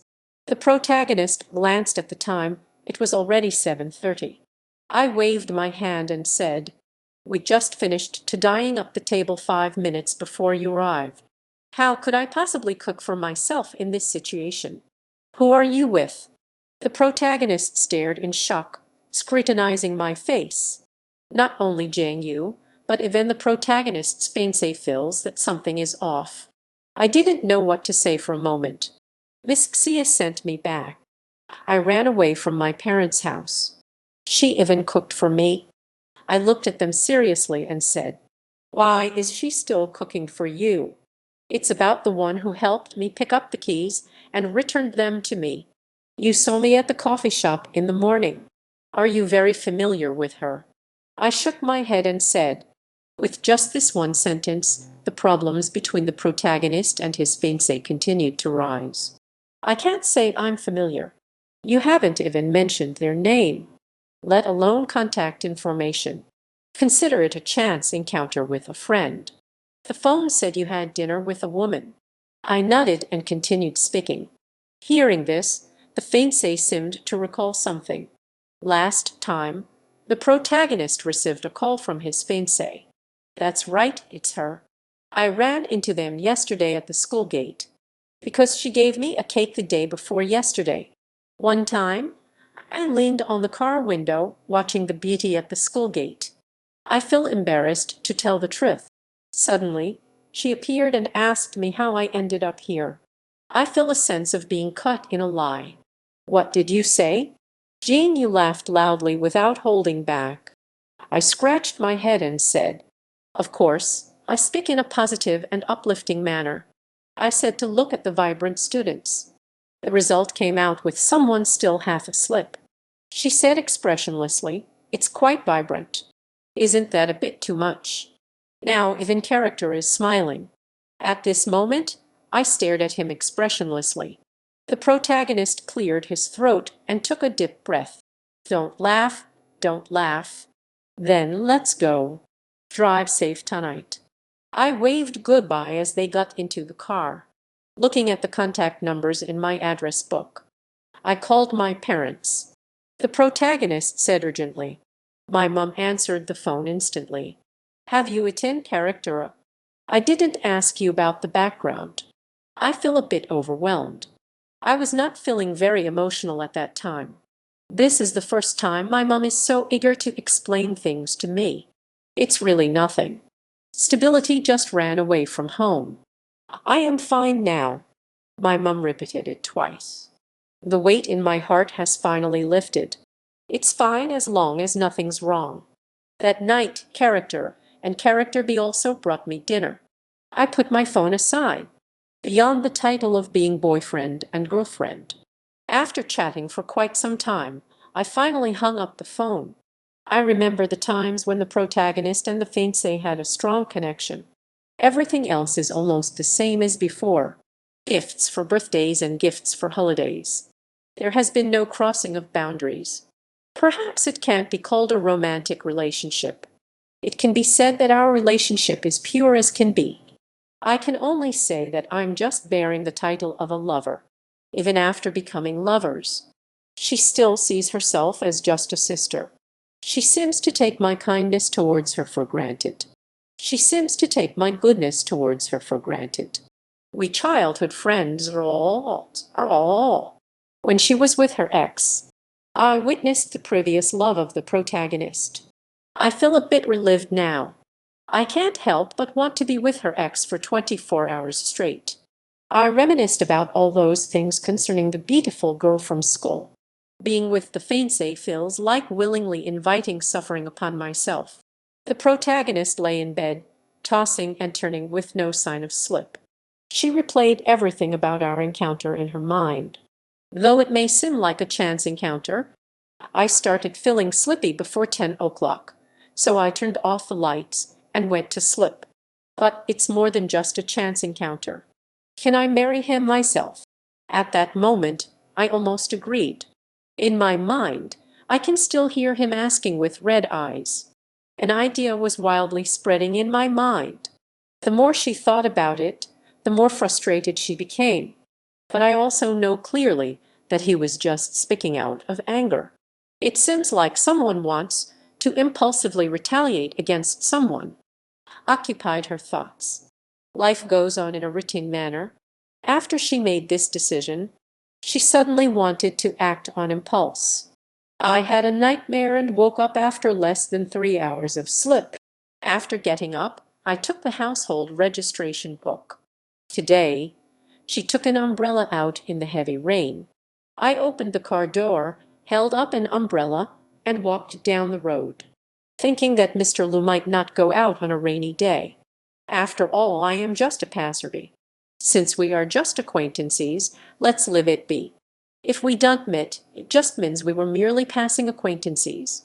This thought should also fade away. I had a lot on my mind. Passers-by come and go, oblivious to the sin. She stood downstairs, unsure of how long she had been there. She glanced up at the sky. She glanced up at the sky. The rain shows no signs of stopping and seems to be intensifying. It seems to suggest that this impulsive thought should disappear. But I went to bed early last night. I didn't plan to go to the cafe this morning. Today I woke up and made myself a delicate and lavish breakfast. I tidied up the room again before putting breakfast in the oven. By the way, I'll go downstairs to throw out some trash. It's just a matter of running a few steps. I realized I forgot my umbrella only after getting into the elevator. The warrior fears not the storm. I walked out of the elevator. The protagonist paused for a few seconds. Miss Xia held a black umbrella in the rain. I swear I will never forget this scene. I felt as if I had merged into the rain, appearing exceptionally lonely. I hurriedly ran outside. I called out to the fiancé. The fiancé slightly lifted her gaze, watching me rush over in the rain. I smiled and waved at her. Miss Xia, what brings you here? I rushed over under the eaves in the rain and asked. When I saw the beautiful schoolgirl, my heart couldn't help but feel confused. Standing downstairs at my house early in the morning. Is there something you want to discuss? Is it because I acted impulsively yesterday? I asked if I could marry her, if that's really the case. So I came over early in the morning. I'm afraid I might be feeling impulsive today. I want to finish, but I continue to speak. Go ahead first.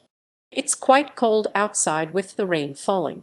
The protagonist's fiancé silently followed me into the elevator. I'm here to see you.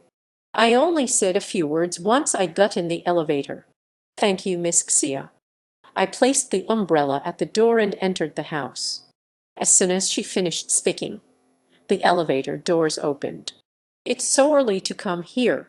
I'm fine now, Miss Xie. I feel a bit touched. Then I took a dry towel from home and handed it to the protagonist. Then I continued. I did a lot. I am making breakfast. Let's it. The side dishes made in the oven have been served. I served 2 more bowls of dumplings at the table. After saying that, I walked to the kitchen and took. The fiancé glanced at the table. Let's it. Miss Xie, I should be the one thanking you. There are pan-fried dumplings, baked pancakes, and a plate of fruit. I handed the spoon and chopsticks to the fiancé. You came to see me this early in the rain. Aren't you coming down? Are you really not coming up? The protagonist replied. I looked at her in confusion and asked. I raised a smile. What you said is all correct. The fiancé nodded and responded with a sound of acknowledgement. Yesterday, I really acted impulsively. Resident of Yan'an City, I am slowly changing my occasionally impulsive and rebellious self. A 28-year-old university professor. Upon hearing this, the fiancée slightly lowered her head. She usually just says she is a teacher. I curved my lips. Today, I said I am a university professor. Today, I said I'm a university professor. I have taken this self-introduction very seriously. Do you know me? The fiancé looked up at me. I've also seen your school. The youngest professor in the Chinese department at Jiang University. I exclaimed in admiration. There was a special column published just about you. I looked at your past. You really are clever. The fiancé let out a laugh. So that's how it is. I quickly introduced myself as well. Being promoted to a higher grade is completely insignificant when it comes to you. Timepiece. Also from Yan'an City. We finished breakfast. The fiancé silently repeated my name several times in her heart. The fiancé silently repeated my name in her heart. We sat and chatted for a while. Miss Xia, where are you going today? I looked up and down at the protagonist and couldn't help but ask. The protagonist did not reveal her true intentions. Did all of these get sent to the kitchen? After 3 months of a cold war with the school beauty, I updated my social media status. I got married. From now on, I'll be on duty with a marriage certificate. I just need to be here. While starting to clean up the mess on the table, they asked. I got up to clear the dishes. The restaurant is all cleaned up now. Thank you. The protagonist had no choice but to stand up and wipe the table. I brought out the lemon water I had prepared in the morning. I poured a glass for the protagonist. The fiancé's voice carried a hint of apology. The voice of the fiancé carried a hint of apology. I've been busy since she walked in. It seems I have caused him trouble. I shook my head. I am the same at home. The fiancé appeared somewhat hesitant. Are you clear-headed and rational today? A sudden remark. It's a bit abrupt. But I think the protagonist should care about me. It feels like something is weighing me down. I looked at her and smiled, nodding my head. Moreover, Miss Xia seems a bit reserved today. Yesterday you told me something, and even cooked for me. Everything has been made clear. I called my parents in the evening. My friend also came over last night. Can you marry me? I won't be sad for someone who isn't worth it anymore. Her gaze fell on my handsome, chiseled features. After asking this question, the protagonist felt relieved. This is what I asked her yesterday, staring blankly at the fiancé. My hand holding the glass froze. This sentence has never left the mind of the protagonist. I just hope you are awake. I guess it was my impulsiveness. You don't need to rush to answer my question. She also thinks my reaction is normal as her voice softens. I will always give you an answer. Give me a response in a rational state. I gradually come to my senses. Feel free to ask your questions at your own pace. I looked at her and asked. I continued to look at the fiancé with a sense of curiosity and confusion. Standing downstairs in the rain this morning, just waiting for me to show up. So you really wanted to ask me just this one question. The fiancé let out a sigh. I can count on two hands the number of times we've met. It is indeed quite absurd. Those who can be counted have emotional fluctuations. I thought about it almost all night. I was indeed impulsive. The words you said to me yesterday. Perhaps my life is too bland. We started as strangers who crossed paths. You ask me why I don't come to find you. She spoke it word slowly and deliberately. Then we should also part ways like strangers. Do you need this marriage? I asked in surprise. I only pay for my own emotions. The fiancée shook her head, her voice clear and soothing, unrelated to others. I should have stopped at the heart of the bottom waters. Gone is the impulsive desire for revenge from yesterday.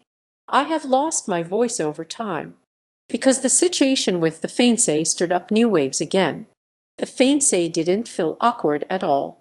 It was already brought with a 50% chance of failure. I haven't rejected it yet. She could only continue talking about herself, leaving aside the reasons why I should marry ye. I have approximately saved. I laughed when she mentioned the savings. Life is also very simple. The fiancée raised her eyebrows slightly and nodded. Let's not talk about Miss Xia's savings anymore. If we get married and have children in the future, I can also put my work aside for now. I said that I wouldn't be impulsive anymore. But then I think about the present moment. I silently listened to everything, feeling a bit chaotic inside. There's nothing wrong with this woman getting married. I can finally move on from my previous relationship. And I know I'm not that. Fearing that I would forget the pain, I went back to reconcile with my fiancé. Don't live yourself a way out. A voice inside me was screaming to agree with her. I don't know where the courage came from. I actually agreed. The fiancé was taken aback regarding my agreement. You're going to say that I can't just casually. Seeing her reaction, I cleared my throat. The fiancé smiled softly. Have you ever seen a stranger you've met a few times get married? Today it's your turn to teach me. I put down the glass and asked. The phrase getting a marriage certificate. She lost the right to lecture me since last night. Saying it out loud felt as if I was in a different world. I clearly mentioned these two words with someone else not long ago. I never expected such a big change.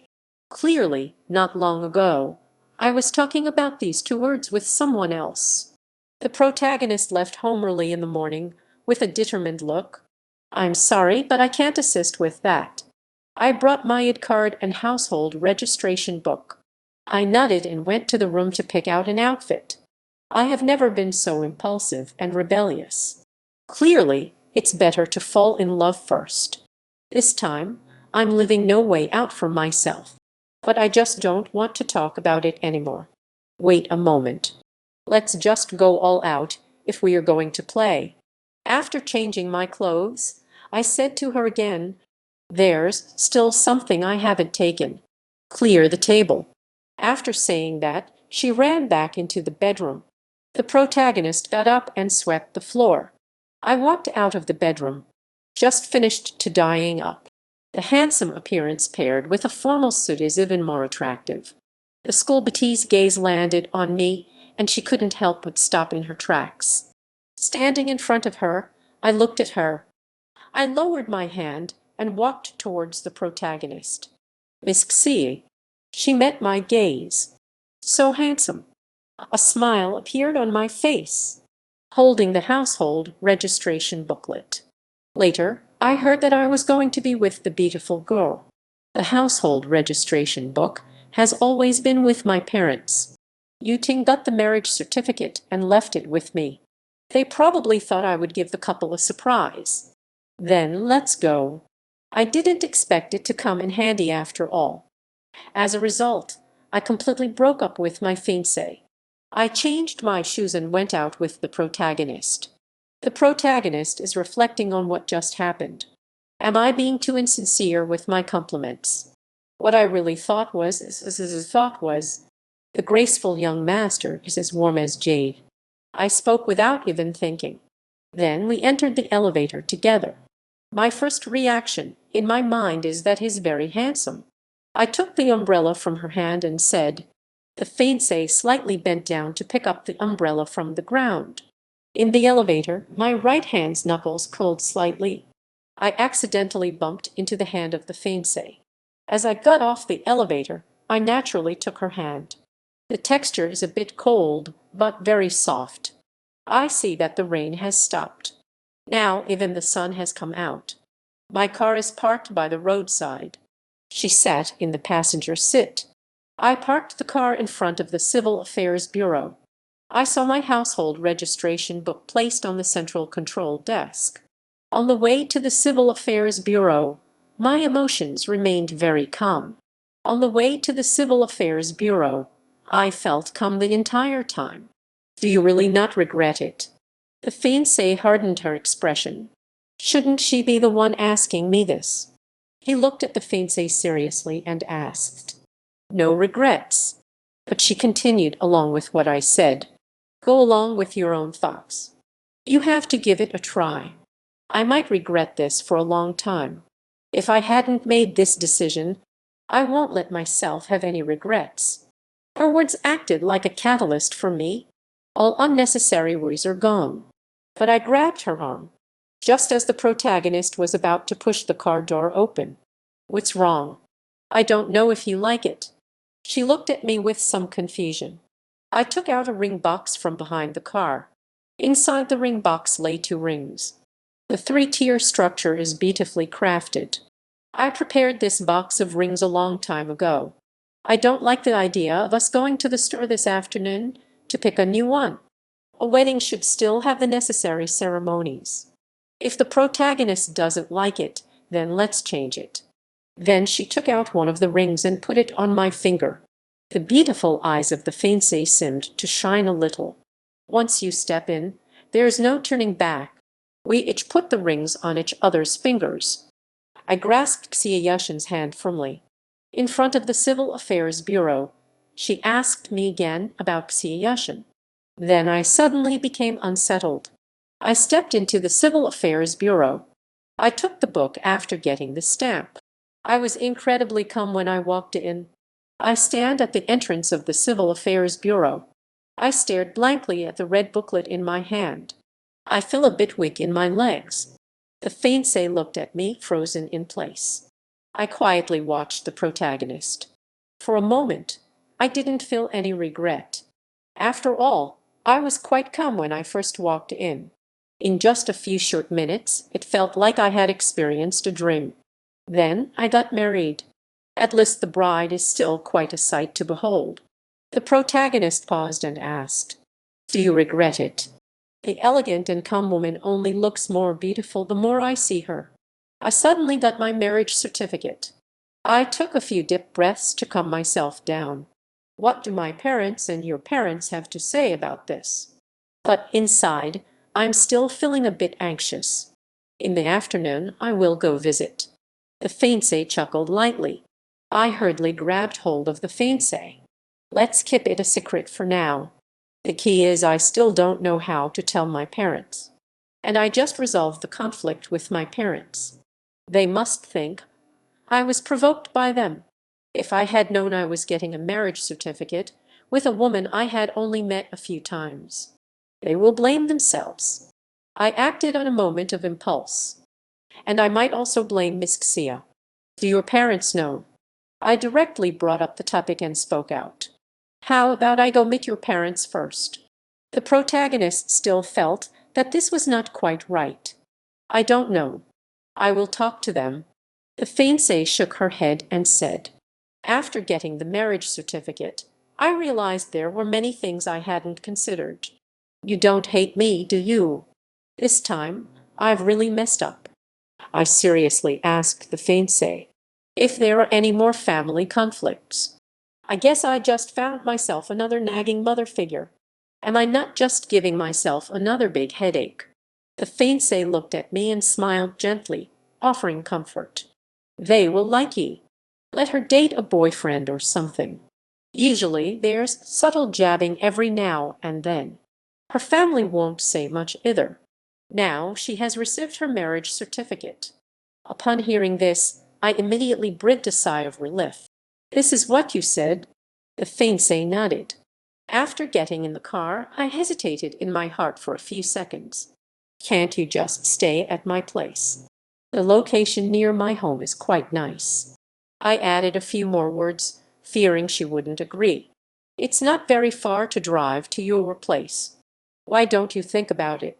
I eagerly glanced at the protagonist's fiancé. See, Yushin never intended to refuse. Okay, I'll go back and pack my things. So I spoke my mind.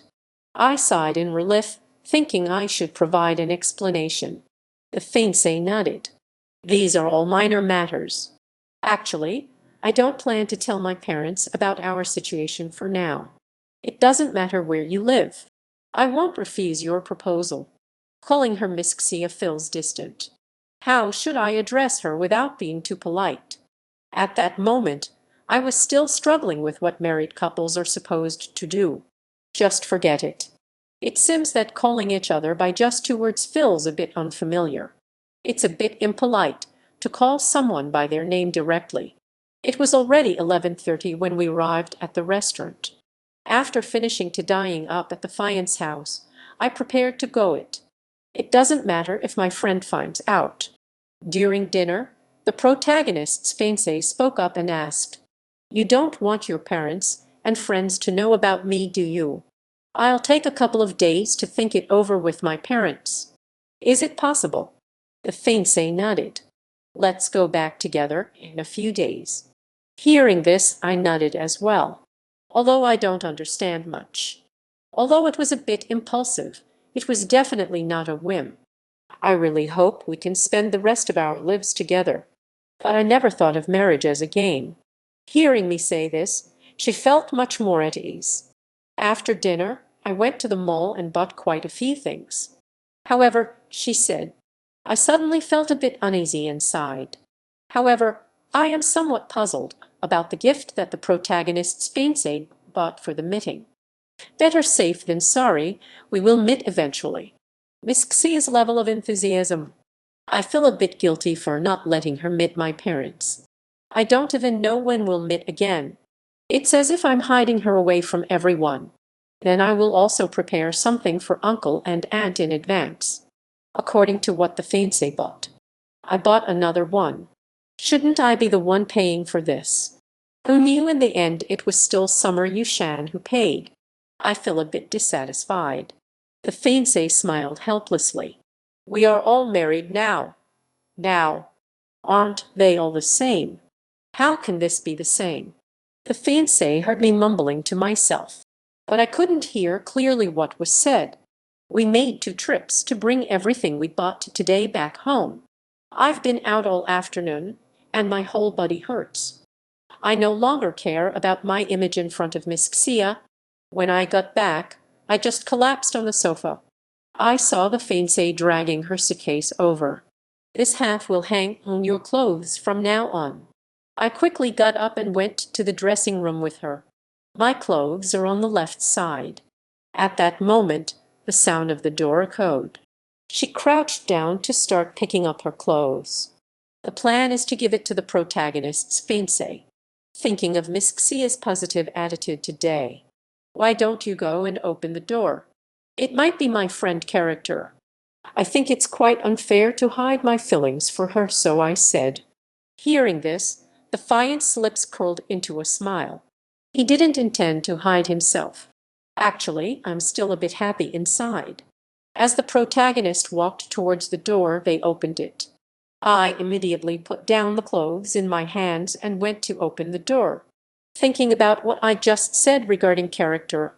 It seems that day when I was cooking here. 6 days of confrontation. It should be that he is a very good friend. Suddenly, it fell silent. He called out Jing Yu without seeing the person clearly. It's not Piers standing at the door. So it turns out that the protagonist is so handsome. It's all inherited good genes from the parents. At this age and with this appearance, they look like the parents of the protagonist. I glanced at the door number. My parents are carrying 2 food containers. The two stepped back 2 paces, seeing that the person opening the door is not my son. Good evening. My mum muttered something strange. My dad looked at the girl who opened the door. The fiancé politely opened the door and called out. At that moment, the call from the parents caught the two off guard. Mom and Dad, come in and sit down. The protagonist suddenly feels grateful for her foresight. Fortunately, I bought a gift in the afternoon. Who knew I would meet the protagonist's parents so soon? I'm a bit happy, as long as the parents know about her. After the two entered, and she is completely known as the wife of the school beauty. Seeing the layout and decor inside reassured me that I hadn't made a mistake coming here. Both of them were taken aback. The protagonist immediately served tea to their in-laws, walking towards the living room. Suddenly, I heard a voice not far away. I froze in place when I saw the person approaching. It turns out it was my parents. I originally wanted to keep it a secret. There are friends at home. I just asked, who are you? Who are you? Who are you? You asked, who are you? Who are you? He asked, who are you? My dad looked at the fiancé. The person in front of me seems quite satisfied. But ever since character. He no longer just looks at the surface. She looks just like a refined young lady from a wealthy family. It seems that no matter how good it looks, it's useless. I forced an awkward smile. What is truly good is what is genuinely good. Mom, Dad, why did you come today? My mother leaned over and patted the food box on the table, smiling. I sat next to the protagonist and said, yesterday you didn't get to eat the food we made. Today, I'll give you a surprise. My dad looked at the protagonist and said with a smile, you are a friend of our family, right? I took a deep breath and said, wait a moment, let's stay and have dinner together. She, she is not my friend. My parents looked at the fiancé with confusion. So, who is this? The protagonist introduced herself. I am 28 years old this year. Person from Yan'an City. He is a university professor. Upon hearing this, my mother immediately understood. The sitter of my family's beauty. This is not how things are supposed to be. But we can't just call each other's parents as soon as we meet, right? My dad heard the name of the beautiful girl, Si Yashin. Suddenly, I remembered. I had previously discussed her with several other teachers. I had previously discussed her with a few other teachers. The youngest professor in the Chinese department next door. He also praised the younger generation for being formidable. My mum suddenly became anxious and said, hearing this, my parents suddenly turned to look at us. Wasn't it those harsh words I said to you yesterday? You impulsively decided to get married without thinking it through. Just blame me then. I waved my hand and said to my mum, I didn't overthink it. She seems to be making me feel confused. She is not only beautiful but also has a respectable job. Is it just a random person you can find to marry? But the fiancé but quite a few things. Wait for me to agree before meeting you all. I originally planned to hide it from you all to avoid worrying you. Hearing this, my mum hesitated to speak. My gaze fell on the other side at the school beauty. Finally, it turned into a sigh. The light falls on the opposite character, Summer Yashin. She initially valued the beauty of the protagonist's fiancé. But what was the result? Maybe I really encountered it. If it's hurried, then let it be hurried. The protagonist assessed his fiancée. But what In said is also true. Let's it. She is beautiful and has a respectable job. How can you say I'm being unreasonable? Thinking of this, my mum said something. Then I got up to plate the dishes. During dinner, my parents started to interrogate me. I haven't said anything yet. This is indeed against etiquette. You are marrying our family member, Chien. Both families had a meal together. Mom and Dad, when do you have some free time? Her attitude was humble, and she spoke in a roundabout way. There's nothing to criticize. Look at your parents' side. Hearing this, my parents nodded. You arrange a time. Let us know when the time comes. The fiancé responded affirmatively. Then my parents asked again, what do your parents do? Character is so outstanding. I guess my parents aren't much different. After all, we'll be family in the future. But I still need to understand her family situation. My parents used to run a small business. Now I'm in a semi-retired state. My parents didn't ask any further. The fiancé was taken aback for a moment, then fell silent for a few seconds before replying, just to get a general understanding. After finishing dinner, my parents left. The two were very pleased with Xieyushen's enthusiastic attitude. Now, I've pushed the protagonist's fiancé far away. After sending off the parents-in-law, she looked at me and asked, in my opinion, my parents are already very happy. The fiancé let out a sigh of relief. The fiancé emerged from the shower. I paused for a few seconds when I turned to look at her. Her little face was flushed red from the steam of the hot water. Just out of the shower, the protagonist's fiancé. I had never seen it before, so I took a few more glances. The protagonist noticed the school beauty staring back at him. I said with a smile. She touched her own face. I couldn't help but glance at her a few more times because she was so beautiful. You should go take a shower now. Hearing this, the protagonist's fiancé felt a bit flustered. I turned and ran into the bedroom, leaving behind the words. The fiancé removed her shoes and lay down flat on the bed. She turned her head to look at the space beside her. It's not that excessive. Getting married means we should slip together, right? Shan won't have any other demands, right? I haven't shared the same bed with someone of the opposite sex yet. After all, she is already 28. Does this count as a little one-night stand? But there isn't much emotional foundation. At that moment, I finished showering and sat on the edge of the bed. I lifted the blanket and leaned next to her, as still as a little lamb. The fiancé leaned against the headboard and tugged at the blanket. The protagonist felt as if the fiancé was ready to be sacrificed. Her beautiful eyes looked at me and said, I nodded and asked. I told my parents about our marriage certificate. So when will I visit them? The fiancé pondered for a moment. I am free tomorrow afternoon. Hearing this, I smiled and said, by the way, I'll stop by my in-laws' house before heading to school in the morning. Then my parents will be overjoyed. But the fiancé doesn't seem very invested either. Although my parents have watched the protagonist grow up since childhood. I only visit my parents during the holidays. I guess it's also because it has always been this way before. They didn't take being with me seriously either. Just treat it like any ordinary elder. With this comparison, then I'll go with you tomorrow morning. Thinking of this, I spoke up again. My parents will probably like summer Yushen soon. Of course. The fiancé nodded. I looked into the bright, sparkling eyes of the fiancé. I smiled. I don't even know where my in-laws live.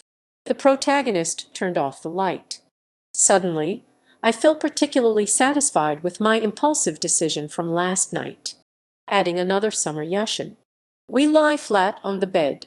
My bed isn't very big. The bedroom was shrouded in darkness. I'm sorry. I used to sleep alone. The bed is a bit small. I was lying flat, almost hanging off the edge of the bed. This is just perfect. She was about to shift a little to the left to avoid crowding me. I gently caressed my fiancé's delicate body and comforted her. Just relax, it's only slip. Suddenly, after finishing my words, I fell into a warm embrace. I gently caressed the body of the protagonist's fiancé, comforting her. I nodded and said, I'm waiting for you to take the initiative. After a while, the fiancé spoke softly. We don't have much of an emotional foundation. It doesn't seem like she would reject me. It's already great that she didn't refuse to lie down and slip together. I want to give her the upper hand. After getting the certificate, the protagonist looked at his fiancée. I don't want her to regret it. The bedroom fell silent again. I have slept on the same bed with someone else. After growing up, the protagonist rarely had. Her breathing gradually come down. My heart cannot find peace for a long time. Fell into a deep slip until a slight sound came from beside me. The next day, I woke up at 6 o'clock, and I fell asleep in bed in less than an hour. She slept for nearly 8 hours yesterday. The protagonist lay on the bed, stunned for a long time. She glanced at her newly certified husband beside her. It's because I slept less than 3 hours last night. She turned to look at her newly certified husband beside her. For a moment, I didn't know if it was me from the day before. It's still because of him. Good morning. The fiancé is already making breakfast in the kitchen. When I came over, she was setting breakfast on the table. When I woke up, the silhouette of my fiancé was already gone. Sit down and it. She looked up at him with a hint of a smile. It was the first time I saw the bright smile of the protagonist. After saying that, she turned around and went back into the kitchen to get chopsticks. Not as dazzling as today. The previous smile was almost imperceptible. Please sit down and start the meal. The fiancé sat down and handed me the chopsticks. Are you happy today? The gaze of the fiancé fell upon me. Thank you. I slept for almost 8 hours last night. Don't work too hard. After finishing breakfast, we tidied up a bit and prepared to head out. Hearing this, I suddenly felt a bit of sympathy. It must be the pressure that's too much. Even though I sent it yesterday, it's the first time. I bought 2 boxes of seasonal fruits and a gift at the fruit store. I arrived at my parents' house at 7:30.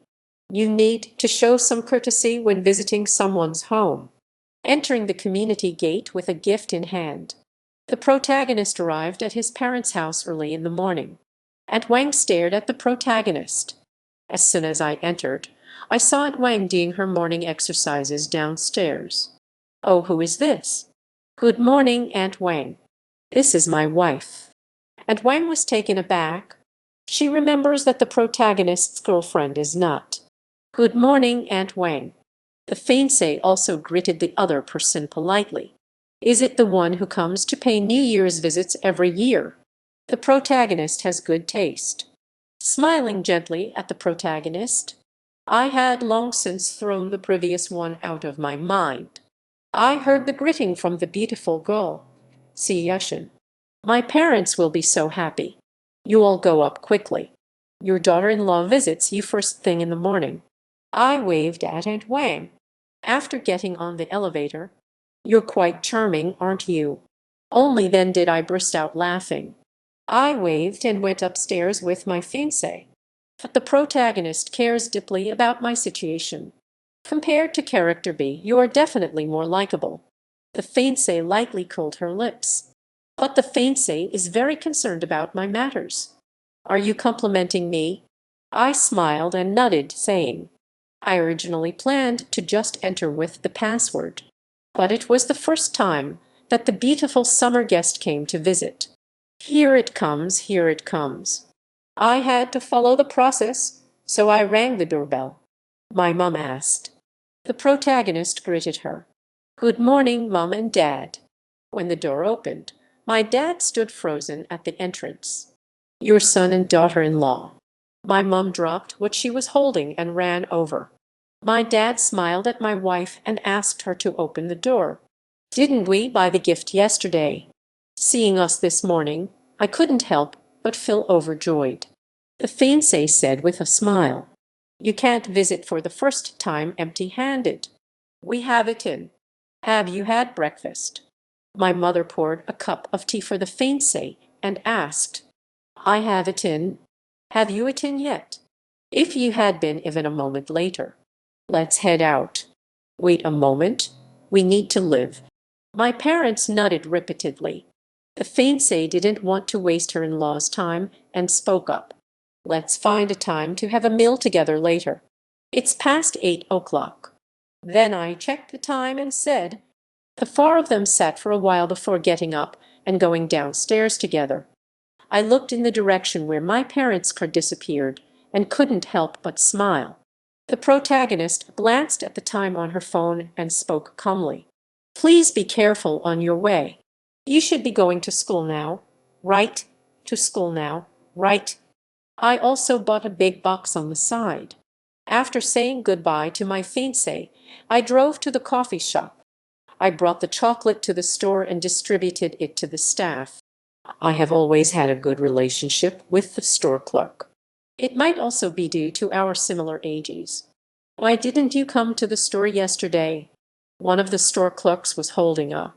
I smiled and said, "Yesterday I went to get the marriage certificate." The chocolate I was about to put in my mouth. "No way, boss. This is for your benefit. This is wedding candy." The staff are all very excited. Why does it feel like the boss is joking? I threw another chocolate over there. But everyone thinks the boss is going to marry the beauty. But everyone thinks the boss is going to marry the beauty, the protagonist's fiancé. The two of them do look quite compatible together. Of course, it's true. The clerk caught it with a smile. "What's wrong?" Sighing deeply. I cleared my throat. Today should be the day that the beauty comes to the shop to buy coffee. Next time she comes over. After saying that, I patted his shoulder. "I let her show you around the store as much as you want." After sitting back in the office to rest for a while, after class, the protagonist looked at the clock. It was already 11:30. "You can sit in the office and rest for a while." The protagonist felt something flash before his eyes. The teacher from the same department, Teacher Kin, has also returned. She turned to look at the protagonist, who was pinching her brow. She walked over with a smile. She turned to look at the protagonist, who was rubbing his temples. The ring on my ring finger sparkled brightly. Her hand just happened to be under the sunlight. I said the name of the character. "What's going on with you? You even put the ring meant for an 18-year-old girl on." She even put on the ring that she learned from the 18 girls. They have always been classmates before. In public, I am called the professor. This is how it is when no one is around. The protagonist opened her eyes. "Put it on for me." The fiancé reached out to grab it. I reached out to look at the wedding ring on my left ring finger. "I'm not joking." The protagonist looked at her with some confusion. "When did you get married, character?" She looked intently at the protagonist. "The fiancé doesn't joke around either." "Are you serious?" She thought carefully. They have been working together for so long. How does she not know that the school beauty has a boyfriend? This ring was definitely put on recently. "Let's have a meal together when you're free." The fiancé's lips curled into a barely noticeable smile. The protagonist was stunned. "The fact that you secretly got married behind my back." The fiancé casually remarked, "I want to write an extensive classical Chinese essay to scold you." "Sorry, I can't assist with that. I have nothing to do this afternoon." Character is particularly curious about Character B's new husband. "Why don't you treat me to dinner today? By the way, call your mysterious husband over." The protagonist glanced at the time. "About promising to stay single together, but you." "Oh, oh, you, you, but you, you, and you." "Can I have lunch with the protagonist?" When she instinctively opened her contacts on her phone. My finger hovered in silence above the screen. I just want everything to be secure. The protagonist helplessly rubbed her forehead. I just forgot to get the contact information for the protagonist. The protagonist asked, why not call or send a message to check? Maybe next time. I want to go back to my parents' place. The protagonist cleared her throat awkwardly to cover her embarrassment. The fiancé was still immersed in the joy of having a good colleague. The protagonist drove the car to the cafe. I tidied up the desk, grabbed my briefcase, and left the office. In shock at her good friend secretly getting married. The issue of newlyweds not having each other's contact information. The car stopped in front of the cafe. It's just like that rented couple. Besides them, there is no one else. She got out of the car and entered the store. Come to the shop after 8 o'clock. The store clerk was truly astonished to see the protagonist. This is the first time the beauty has stepped outside. Shan, the fiancé, didn't know how to directly ask Lou, the protagonist. I ordered a cup of coffee and asked casually, is your boss not in the shop? Not a single second of response. A store clerk spoke up. One of the staff teased. The fiancée expressed her gratitude. Our boss went home 5 minutes before you arrived. Got it. After the barista handed her the coffee. Our boss can get married now. The fiancée lifted her lips in a slight smile. I'm giving you a chocolate. I casually grabbed a piece of chocolate that the boss bought in the morning. It's considered a benefit from the boss's wedding for us. The protagonist took the coffee and received a piece of chocolate. It seems I need to bring some wedding candies next time I come over. She turned and walked out of the shop. You're welcome. If you have any more requests or need further assistance, feel free to ask. The employees in the store began to discuss. It seems like I have more faith in this beauty. It seems like I've imagined an epic drama of the year. When the protagonist returned home, I feel like I'm better off than the beauty from school. Why are you back? Just as I was changing my shoes. The fiancé awkwardly smiled. I looked at her in confusion and asked, oh, I remember now. I looked up, feeling a bit confused. The silence lingered, words left unspoken. I initially wanted to have lunch with you since I had no plans. What is this all about? It seems we don't have each other's contact information. I forced a couple of laughs. The fiancée took out her phone. I gave out the phone number. My phone in my pocket rang. The fiancée tapped the screen a few times. After Xiaoshan saved it, she called me. I received another friend request. Are we going out to it? I nodded and said, I have added all the contact information. At this moment, the protagonist's fiancé asked, it's too late to be good. Let's go to your parents' place earlier this afternoon. I walked up to the fiancé and asked. I finished cleaning up and came out in about 15 minutes. I can. The fiancé nodded. As long as she likes it, it's good. Actually, it doesn't matter. Her parents won't show any displeasure. But it's clear that I'm really invested in this. What do you want to eat for lunch? You choose. As long as you like it, I'm fine with anything. After getting in the car, the protagonist asked. The fiancé chose a nice restaurant with a good atmosphere. After entering, I glanced over to the side after placing my order. I was stunned by this. I saw the protagonist's fiancé and her friend sitting across from her. The fiancé asked coldly. I stared in the direction where we sat for a moment. The protagonist and his fiancé exchanged surprised glances. What are you looking at? Just drink more. I hurriedly poured her a drink. The fiancé immediately blocked her view and regained her composure. The protagonist looked at her in confusion, but she glanced at me with her eyebrows slightly raised. Just a few minutes ago, the protagonist told her to drink less. The beautiful girl at school also noticed it at a glance. The woman I had a fight with, the beautiful Wu Yiting, and the one sitting across from me. The protagonist asked softly. I shook my head. Will it our own? I saw the beautiful woman at the door. Then, why can't she appear openly and honestly? But she still acted as if she didn't see me and came in together. Actually, the fiancée has her own selfish motives. There's also someone named Jing Yi. They are all my good friends. The one opposite Lu Yiting is named Chu Weiner. They are both 2 years older than me. I thought for a moment and then said, next time, have dinner with them. I haven't told them about my marriage yet. The protagonist's fiancé nodded and said, please. The fiancé smiled and said, next time I'll treat them to dinner. At that moment, the waiter brought the dishes to the table.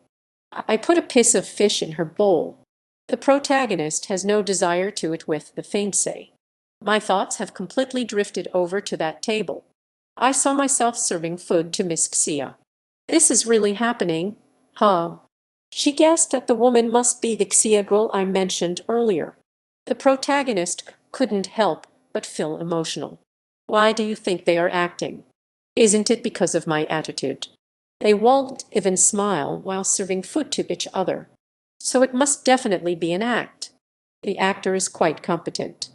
If it were an unnamed, undefined relationship with someone of the opposite sex. Thinking of this, she let out a muted chuckle. If Lo Yiting sees this, she would be furious. The fiancé frowned upon hearing an inexplicable laugh. The fiancé coughs to cover her emotions. The fiancé let out a sigh. My parents called me yesterday. Yiting. The protagonist's fiancé became serious. I'm not trying to rain on your parade. Someone called to ask about my relationship with the protagonist. That means Uncle Lu and Shen also know. The fiancé let out a sigh. I called Uncle Lu, but he didn't answer. I went there last night as well. Then there is no possibility left between you and character. Ah. The protagonist's fiancé let out a scoff. This is a deadlock. It's not me saying this. If you care a little more about Cheyenne, this situation wouldn't exist at all. Because he won't live. The protagonist glanced at the wine in the glass, swirling it slightly. He will wait for me. I should go apologize. I figured it out these days. Why should I compete with him? How did you confront Shein again? Think about how you treated the protagonist. Hearing this, the fiancé replied with a hint of sarcasm. Enough. The fiancé spoke coldly. Would you take action because he broke your things? The protagonist shrugged. It's just a lifeless object. The protagonist frowned at his fiancé and said, since it's already broken, there is no need to mention it. Anyway, it was her, the beautiful girl, who fell hard. It took away my last glimmer of hope. My future will only be with the protagonist. The protagonist felt somewhat speechless. No wonder it's the beautiful Lo Yiting. The protagonist sighed after taking a few bites of food. Being favored has its own fears. She caught a glimpse of me and Miss Xi getting ready to live. But this time, the protagonist may fall into a bottomless abyss. I glanced sideways for a few seconds. The protagonist noticed that the fiancé had been heading over there more than once. She wants to see what's so interesting. This time she turned her head and looked in that direction. Lo Yiting discovered that the protagonist had gone over there more than once. The protagonist silently faced the fiancé. Suddenly, I felt as if all the blood in my body had frozen. Suddenly, I froze, feeling as if all the blood in my body had congealed. Indeed, I was furious. Lo Yiting pushed Xie Yushin away. We were originally planning to live. The protagonist called out to her, but she showed no reaction at all. The fiancé, with a dark expression, stood up and walked towards the protagonist. I didn't even notice the beautiful woman coming up behind me. Suddenly, all eyes in the restaurant turned toward us. The protagonist didn't notice and was pushed down into the chair. I ignored the situation as I immediately helped my fiancé up. What are you doing, Li Cheyenne? At that moment, the angry voice of the fiancé came through. I asked you what exactly you are doing. Stood in front of us. Seeing this, the protagonist immediately pulled away his fiancé. I looked angrily at the fiancé and said, at this moment, he stood in front of the protagonist. I have nothing to do with you anymore. Stay as far away as you can. She is my wife. Don't make me take action, I gently said to the protagonist. Hearing this, the fiancé looked at me in confusion and asked. The fiancé smirked. The protagonist is quite clever. This statement is too damaging for the protagonist. Tonight, the protagonist won't let Lo Ying slip. She is your wife. The fiancée laughed mockingly, her gaze icy. Who am I? As soon as I closed my eyes, I saw the protagonist holding this character, Summer. Her voice grew louder, enough to attract attention. My hand gently caressed the back of the protagonist. I was just about to speak. The protagonist stared at her with a piercing gaze. What does it have to do with the protagonist? I am his wife. Just as the protagonist just said, the fiancé stepped forward and replied coldly. Which actor was invited? The protagonist's fiancé looked utterly shocked. He directly took Sia Yushin away. I didn't care about the protagonist either. I turned around and gently asked her, what are you going crazy about? The protagonist must catch up. I was stopped again by the protagonist's fiancé. So good. The protagonist laughed in anger. She is just intentionally trying to upset you. Time to look at the BT again. Look at others, then look at yourself. Although I don't want to discuss Lucian with Lo Ying. The protagonist's fiancé gazed out the window at the figures of the protagonist and his friend. But I couldn't help but say a little more. The fiancé looked over. He really understands me. The fiancé let out a cold laugh. I just picked up my shoes ready to go out. But we have already gotten in the car and left. Do you know how to make me angry? The fiancé took a few deep breaths. He's just angry at himself. Tell myself this is just fake. It really lacks taste. She glanced at me from the side. Today, on the car, my fiancé experienced my ex. I can't help but remember how much that slap I received back then hurt. I found out that I was skimming something. At this moment, I spoke up. Isn't this a bit too little? Let's see what we need to buy. How about we go to the mall again? So we drove to the mall again. Arriving at the mall, it took a while before I could speak. You must always hide behind me. What danger will there be next time? I walked beside the BT, pushing the cart. I will be very sad. You are going to get hurt. Nodding slightly, I then raised a smile. Hearing this, the fiancé turned to look at me. All right. We walked around the mall. I smiled as I drove. After buying it, I finally went to meet the in-laws. My parents live quite far away. The fiancé nodded and said, after the car stopped, they enjoy peace and quiet. After retirement, I will live here. I looked at the large traditional Chinese building in front of me. There was a silence for a few seconds. I didn't expect it to be quite significant. Exceeds my expectations by a lot. The parents of the Su family came out. The butler behind me is also accompanying. The butler immediately took the item from my hand. After getting off the car, I picked up the items I bought from my in-laws. The parents of the Su family scrutinized me, with a hint of a smile on his face. Not too deep, not too shallow, just right. This is my mom and dad. Character A introduced me to character B. I glanced at it as soon as they came out. The beauty of the protagonist is indeed inherited from her parents. Parents. Mom smiled at me. I'm at the entrance. It feels like it was meant to be accepted all along. I didn't expect the parents of character to agree so quickly. Don't be so serious. The protagonist held hands with the fiancé as they stepped through the doorway together.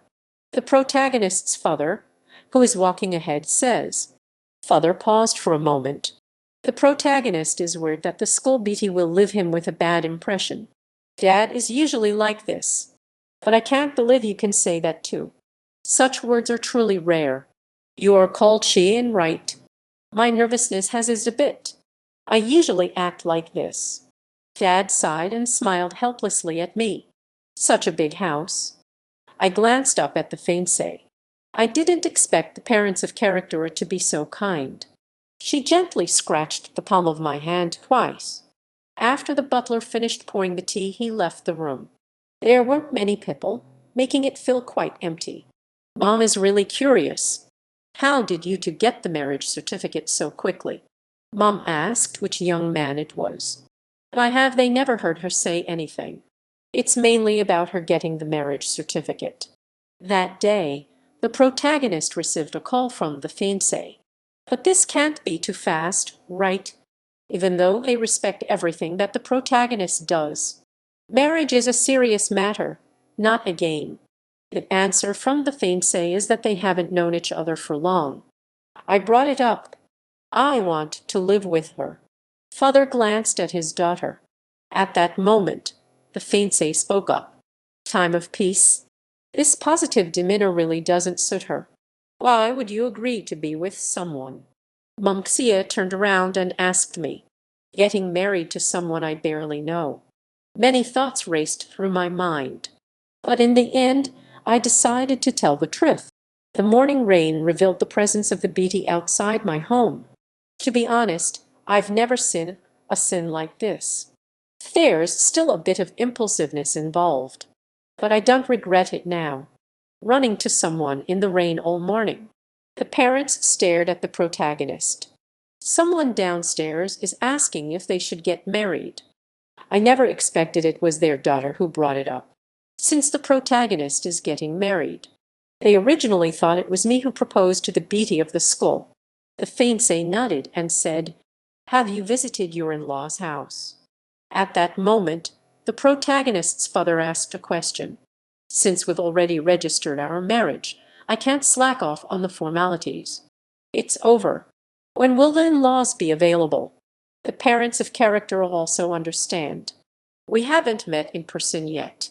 The fiancé finally spoke up. She had a smile on her face.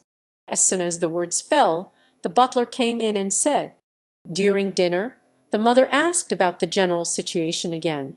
I quickly replied, it's just like a typical family situation. Until now. After graduation, I opened a coffee shop. Dad, Sia thought it sounded pretty good. Business is doing well, and the profits are good too. What does the family do? I continued to respond. Dad is a university professor. My mother is the chief physician. Father smiled at the protagonist. Then you would be exactly to your father-in-law's taste, wouldn't you? Just let me eat a bit more. My dad really seems to like the school beauty. He didn't continue the conversation. My parents only asked about some basic family information. This meal was quite good. You should eat more, eat more. The fiancé kept piling food onto my plate. As expected, just like Summer said, we just left a few minutes ago. After dinner, my father-in-law saw us off at the door. A Maserati parked in front of the mansion. As long as it's something she likes, her parents will accept it. A young woman got out of the car. Dad raised his chin. The girl let out a light laugh. I just walked past them. I saw the car of the fiancé. The protagonist let out a sigh. Mother Xia laughed. Even the maid at home gets a day off. My older sister hasn't mentioned me at all. I said to the protagonist. I'll go take a shower first. How could I possibly mention you? Mention you? The fiancé responded softly. Pill, cup, and plate. I went to the fridge and took some fruit. You stand out so much, so much, so much, so much, so much, so much, so much, so much, so much, so much, so much. I cut some fruit. As soon as I finished dyeing up the desk, I came out after washing my hands. She placed the plate on the table in the living room. I watched her go into the bathroom. A phone on the table flashed briefly. I forked a piece of mango and put it in my mouth. I turned my head to stare at the plate of fruit. I'm already home. Are you off work? I picked up my phone and took a glance. A message from character. Uh, I immediately opened the door. The doorbell rang after just 2 minutes. The monitor displays character and character B. I waved at the two of them. To the two of them. Are you okay? Step aside and let them in. Character immediately spoke up. I heard from character that you ran into character B today. I waved my hand and said, it's nothing. We sat down on the sofa. The protagonist's fiancé smiled and said, the possessiveness of the fiancé. Your words today could really infuriate the protagonist. Are you just playing a role with me today? The summer beauty I had dinner with before. I nodded and said, it's her. She's quite cooperative with you. It was you who made him act like that. Or is he just this attentive from the start? It's really detailed to the point of being excessive. How could it possibly be acting? The school beauty is indeed incomparable to her. Everyone is eager to cut the fruit platter. It seems there's nothing to worry about anymore. At this moment, the protagonist looked at the cut fruit on the table. My gaze also fell on that fruit platter. At that moment, I heard the sound of a door closing. The protagonist was stunned. The protagonist asked in confusion, it can't be Lo Yiting, can it? No. I haven't finished speaking. I helped you wash your clothes. I was interrupted by the voice of my fiancée. The protagonist's fiancée walked over in her pajamas. I suddenly saw two people appear in the house. It should be those two good friends I mentioned earlier. The protagonist slowly raised his finger to point. Jing Yu and Chu Weiner were surprised by Xie Shan, then turned to look at me. You are so dedicated. Standing in front of them is the protagonist's fiancé. The fiancé suddenly burst into laughter. I beckoned to my fiancé. I haven't told you all yet. Immediately, I introduced them. The fiancé sat obediently next to me. This is my wife, Charactera. Because this is all true. They didn't say a word. I wasn't trying to upset the beauty during the day. The expressions on their faces were nothing but shock. I agree. I nodded and said, I just looked at the protagonist with a scrutinizing gaze. Did Uncle Lu and Aunt Shan agree? Is that true? Getting married is no small matter. The protagonist still finds it hard to believe. Jean, you had never heard me mention the name of the protagonist before. I looked at the two of them and said, they probably haven't known each other for long. I only mentioned the rash a few times in the past few days. When I acted impulsively, the protagonist stopped me. Although she had her own motives, I was awake at that moment. But at least it was considered. The protagonist looked at his fiancé. We are not targeting you. It just developed too quickly. And it's at this very moment. The fiancé let out a light laugh and said, I can understand. Her demeanor and speech are quite impressive. Then a series of questions came up. It's hard not to worry about a friend's feature. But I've never seen this person before. What are you doing at this age? What does your family do? This is probably the last time it'll be asked. The protagonist, after understanding everything, are you going to hit me? The protagonist only asked one question. The protagonist's fiancé laughed out loud. Lo Yiting. The protagonist's fiancé smiled and said, do you have any special treasured items? What if I run into that person from Nin? Lastly, let me ask one more thing. Like the things left to you by an ex? The protagonist shrugged. The fiancée shook her head and said no. It seems like there's nothing more to ask. She had a great first impression of summer. We sent the protagonist and his fiancée to the door. They told us not to send anything. It's almost done. You all should rest early. Watching them exit the elevator. The protagonist has finished. Just closed the door and went back. In the elevator, the protagonist sighed. The protagonist looked at her with some confusion. It seems you still feel quite sorry for her. Regretful to have. It's a pity that it turned out this way. It's too hurtful. The protagonist likes character. This ending is what she deserves. But she occasionally reminisces while holding the old item. The protagonist nodded. At first, I had a crush on her. I saw her. I suddenly remembered that saying. The fiancé continued to speak. He became very low, very low. The protagonist examined it for a moment. Yeah. The protagonist nodded. The next sentence is not suitable for the two of them. I don't feel happy inside. The protagonist was hurt by someone they liked. And there she is with that same old expression. In fact, the protagonist felt that it was too soon for others to get married. Half of the reason is because of the protagonist's fiancé. The protagonist has a strong sense of boundaries. He is afraid that he will lower his own standards for the protagonist. It's a bit of a commotion. If the protagonist's fiancé knew about it. At that time, the protagonist pursued his youthful love.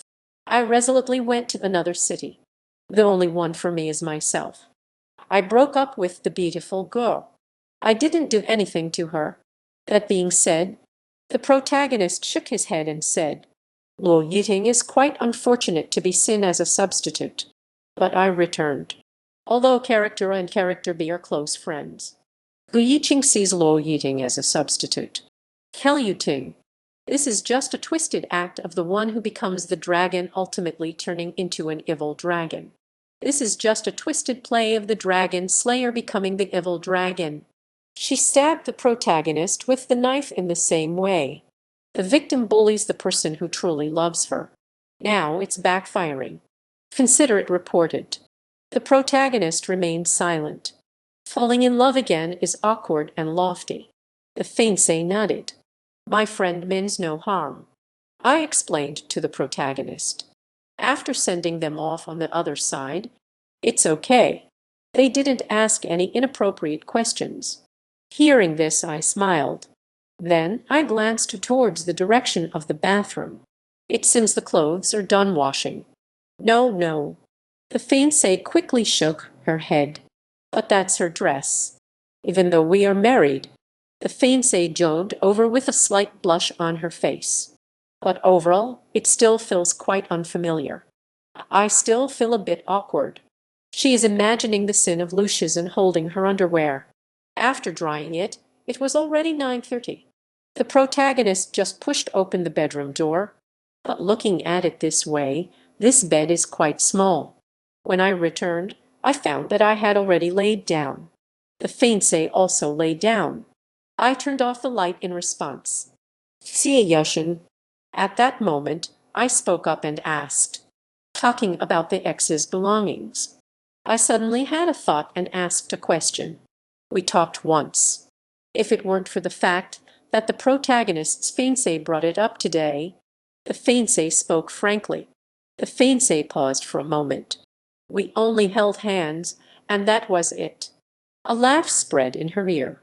Afraid that I would misunderstand, she added another sentence. My relationship with him feels like that of classmates. Tell me everything that happened. Beside me, the fiancé remained silent. I didn't expect her to share something so private. I find it hard to imagine how someone with your personality would end a relationship. No need to force it.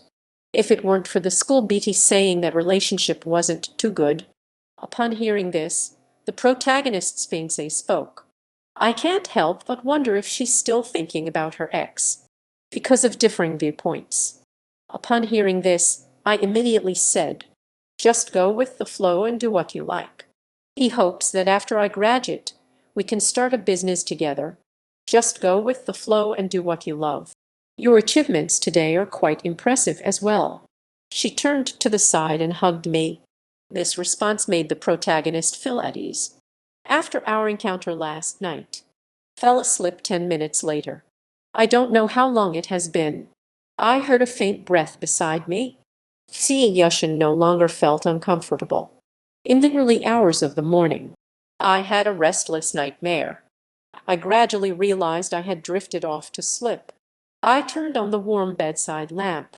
Suddenly, the protagonist woke up from the dream. I found myself anxiously looking at her. I held her in my arms and spoke softly. The protagonist gasped, using her arm to block the light. You go to slip first. The fiancé replied lightly. Next to me, the fiancé seems to beams to beams to beams to beams to beams to beams to beams to beams to beams to beams to beams. I'm going to the bathroom to wash my face. I watched her silhouette. After saying that, she lifted the blanket and got off the bed. I went to the freezer to find a pack of green tea. I took some out and made her a cup, then brought it back to the bedroom. I handed over the glass, although I don't know what it is. I looked at her and said, but the protagonist still drank it. After finishing, placed the cup on the nearby cabinet. You're welcome. The fiancé smiled at me. I used to have a lot of pressure from studying. My mom got me a really skilled traditional Chinese medicine doctor. After turning off the lights and lying down again, the next morning I woke up. I feel that the fiancé's mental state is still okay. It's just the breakfast I made. Is your sleep quality poor? I looked at the protagonist and asked. The fiancé nodded and said, very poor. The fiancé nodded. Is this a common occurrence? I continued to ask. Last night, I remembered some unpleasant things from the past. I went to the hospital. The quality of sleep has improved a lot, but these past 2 days have been worse than before. The protagonist's fiancé has even seen a psychologist. Let her try getting along with me. Let's try being together with comfortable people. The psychologist finally asked her if she was married. In the past 2 days, the protagonist hasn't heard from the fiancé. Is it because of me? But being with me does indeed resonate well. What I said also made her feel at ease. I said with a serious expression. The fiancé smiled and said, then I'll finish it for you. Then why don't you drink some green tea before bed every night? I can personally attest that it is truly effective, but I just can't wake up. Ever since I graduated, as soon as I. Anyway, I won't feel as much pressure as I used to. It's not that I'm unable to sleep anymore, it's that I'm heartbroken. I was just getting ready to live. After finishing breakfast, the protagonist cleaned the table. It's already 8:30 when I arrive. She took the trash down with her as she went downstairs. Are you still in the store? He smiled with a meaningful expression. The temporarily idle shop assistant looked at me. Yesterday, that Beatty came to find you at Nin. Boss, what's going on? The gossip from another clerk was really hitting up.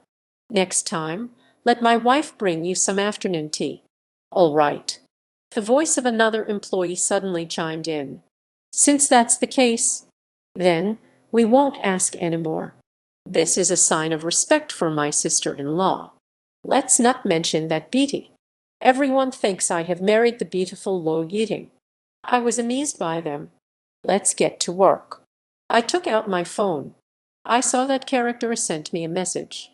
No wonder Uncle Lou was able to agree. The fame is still quite significant. My gaze lingered on this sentence. Are you marrying character B because of character A? It turns out that the fiancé is actually a professor. My fingers are typing letters on the screen. But I didn't do it to make her angry. It's because I hope I can let go. I initially liked her first, but I ended up being overshadowed. I'm afraid of being trapped in it forever. The protagonist nodded and immediately replied, lowering my standards, I've lost myself. Lo Yiting really isn't worth it. She doesn't deserve it. About what Chuwainer said last night, I replied to character. Such a person deserves to swallow 10,000 needles. Anyway, I'm doing quite well now. The clerk rushed in. She smiled at me and whispered, I'm talking with Jane Yu. There is a stunning beauty outside looking for you. It shouldn't be like this.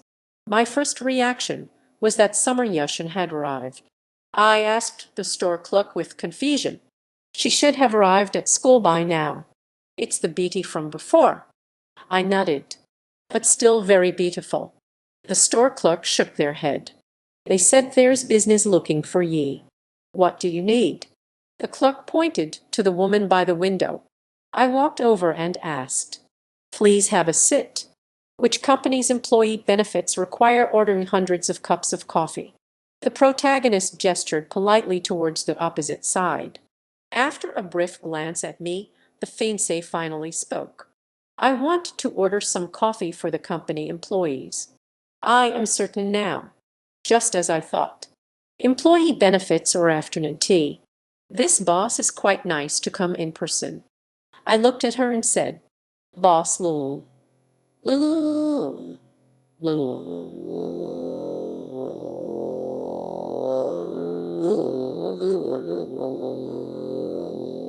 There are also often coffee orders from the company, but at most it's just 1 or 200 cups. How much do you need? When do you want it?" I was just about to write it down on paper. The woman slightly parted her red lips. I put down the pen and calmly looked at her. The protagonist raised an eyebrow. Hearing the number she mentioned, my heart skipped a bit. I slowly raised my head to look at the woman sitting across from me. Her reaction doesn't seem like she's here to make a sin. "Miss, are you here for the show?" The protagonist seemed to have a lot on their mind. "This young lady is like this. The mission in our shop is running. In one day, 3,000 cups. Boss Lul. Lul.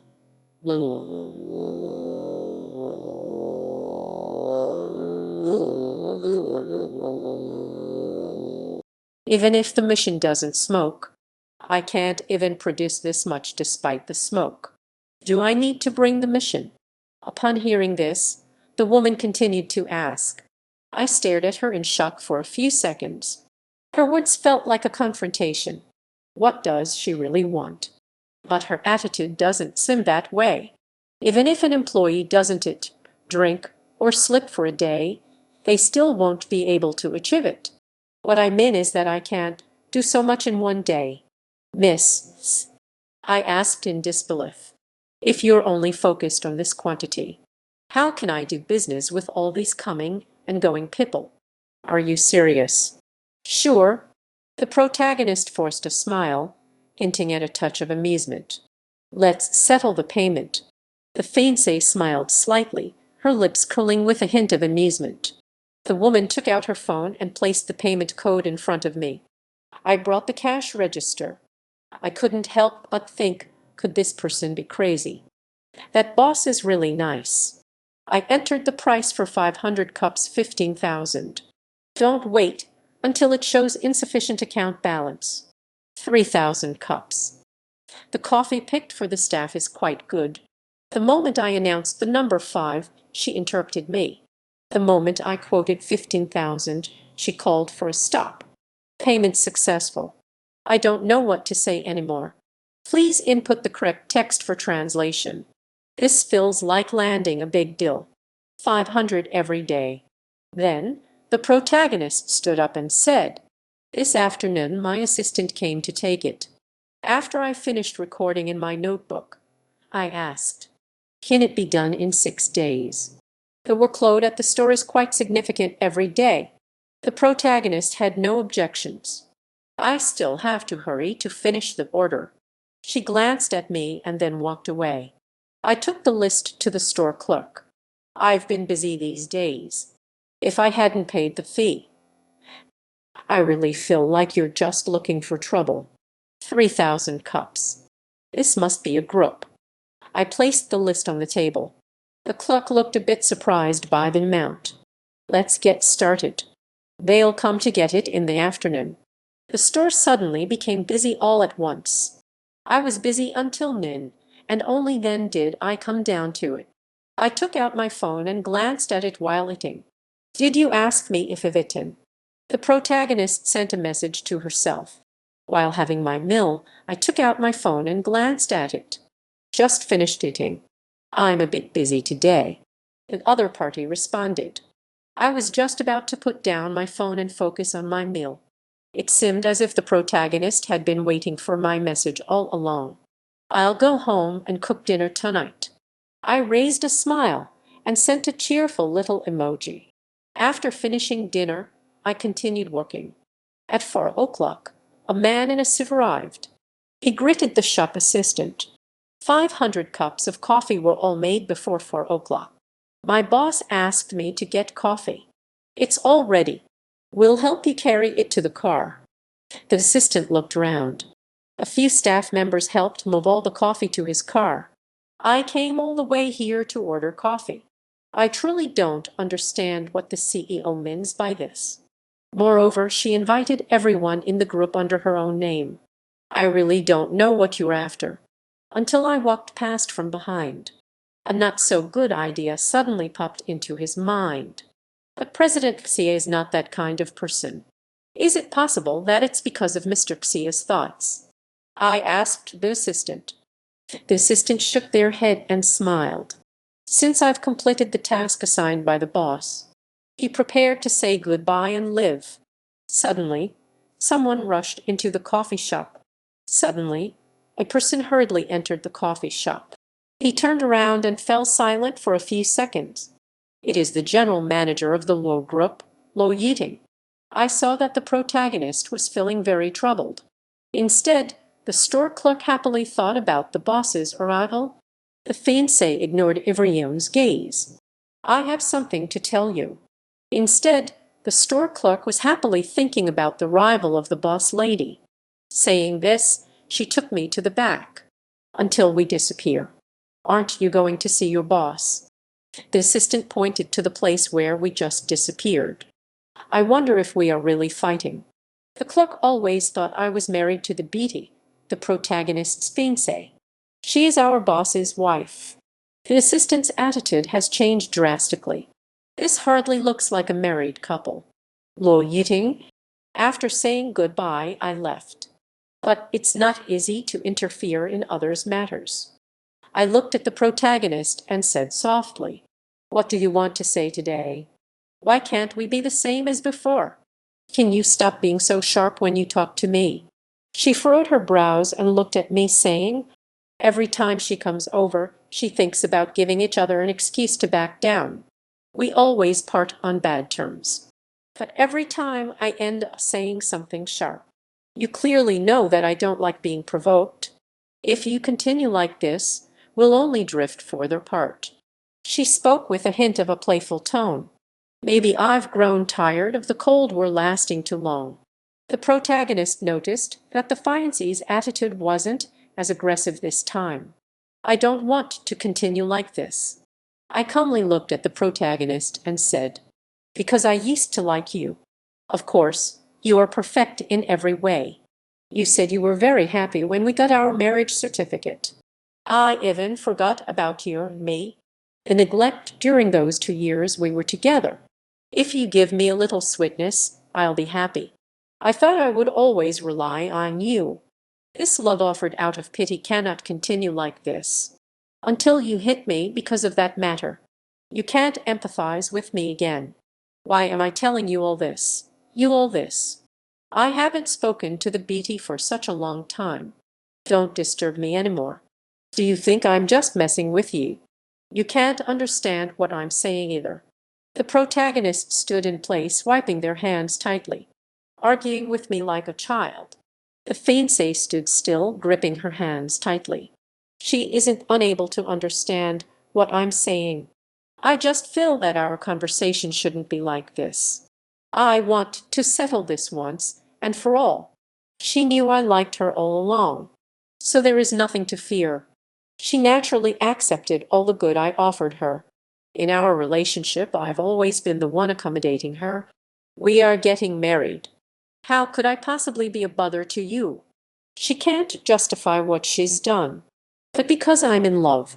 At this moment, the protagonist's fiancé was a bit flustered.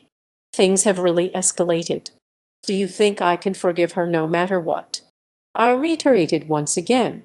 I quickly stopped her from thinking that way. The fiancé frowned and shouted at me. "After you laid your hands on me that time, we were already doomed. Why is it impossible? How many years have you liked me since you were 8? Can you let it go?" I looked at her calmly. How could it be impossible for me? Can you stand to see me with someone else? So she knew all along. She can tell that I like her. So that's why you treated me this way. My gaze fell on the face of the protagonist's fiancé. It's just that I've watched you be together with character B for those few years. So you already knew that I liked you? So you often appear in front of me with character, It's advising me to stop dreaming. I recall fragments of the past. The beauty didn't expect me to say it again. Something happened to me. When I liked ye, liked ye, liked ye, liked ye, liked ye, liked ye, liked ye, liked ye, liked ye. I avoided it, eagerly reaching to hold my hand. Her hand paused in mid-air. I really marvel at how people can be. What you gain is always cheaper than what you lose. I looked at the hand of the fiancé, still frozen in mid-air. I thought that cup was broken. I didn't expect it to give me a chance to wake up. It's over once we get there. It seems that fate is trying to eliminate the distance between us. The last time I wanted to hold your hand, you pushed me away. Loving you is too difficult. Even a broken cup, there is someone else in your heart. I really thought you wouldn't be nice to anyone. If you had brought character around me less often before. Unfortunately, I have seen it. I have long been disappointed in the protagonist. I apologize. It's my fault for getting physical. But we can't end this. Now I know some truths, and I even feel a hint of disgust. The fiancé was a bit incoherent. I don't know where to start. She took advantage of my feelings and did too many wrong things. The fiancé took a few deep breaths. It feels like I'm about to drown. The last time was when I broke up with the male lead. I sighed in relief as I watched my fiancé walk away. The fiancé doesn't want to hear me say more hurtful things. I sat down in the seat by the window, but I forgot to tell the protagonist that I am already married. Looking out the window, at the passers-by, I slowly adjust my emotions. Seeing the beautiful girl always brings about a surge of emotions in me. But after all this nonsense, nonsense, nonsense, nonsense, nonsense, nonsense, nonsense. I feel like I've been holding on for so long. Today, I realized that she noticed my feelings for her a long time ago. After sitting for a while, I greeted the store staff and then headed back, the feeling of genuine affection being repeatedly trampled on.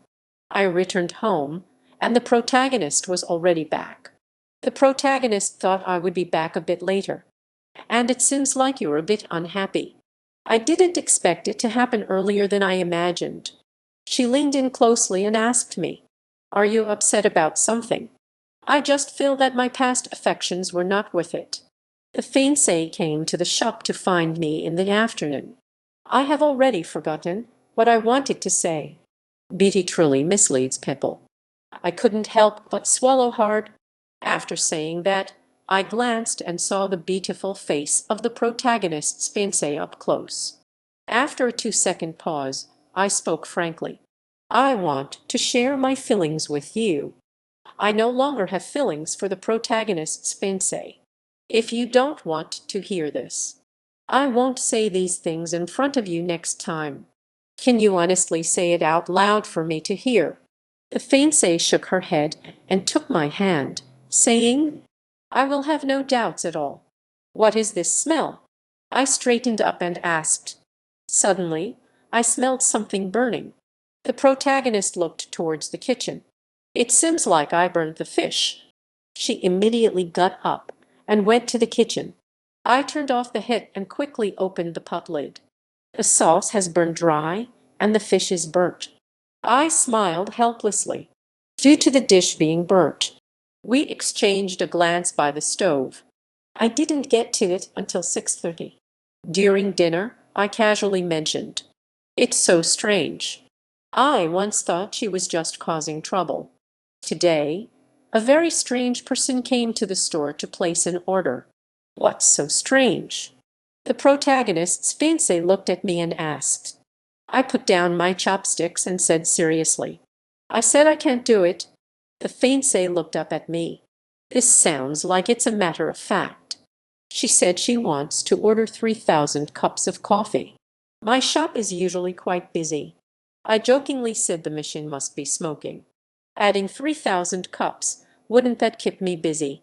She sincerely asked me if I needed to provide the mission. I've never seen anything like this. Then I lowered the requirement to 500 cups a day. Which company has such a conscientious boss? The fiancé, dip in thought, tentatively said, I recalled the appearance of that person. She's quite beautiful. The protagonist casually remarked.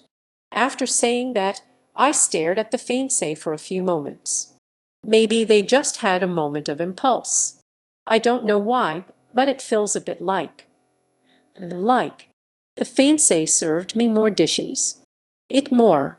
I didn't expect the protagonist to say something like that. She dialed a number. I remember what I said while eating. I looked at the phone on the table. After finishing her work in the evening, the protagonist's fiancé. Are you really checking the time? The call was connected quickly over there. The person on the other end of the line wasn't angry either. So I decided to see for myself. The fiancée spoke calmly, but there was a hint of displeasure in her voice. How can I investigate if you don't allow me to? We've already met face to face. We should at least give a greeting gift. The fiancé let out a short laugh. That is clearly causing trouble for the protagonist. You can drink 3,000 cups a day. Can you even imagine that? I am also preparing to have 5 toasts. The fiancé made it clear. Don't disturb him. Are you still unable to slip? After Xia King finished her words, she turned serious and said.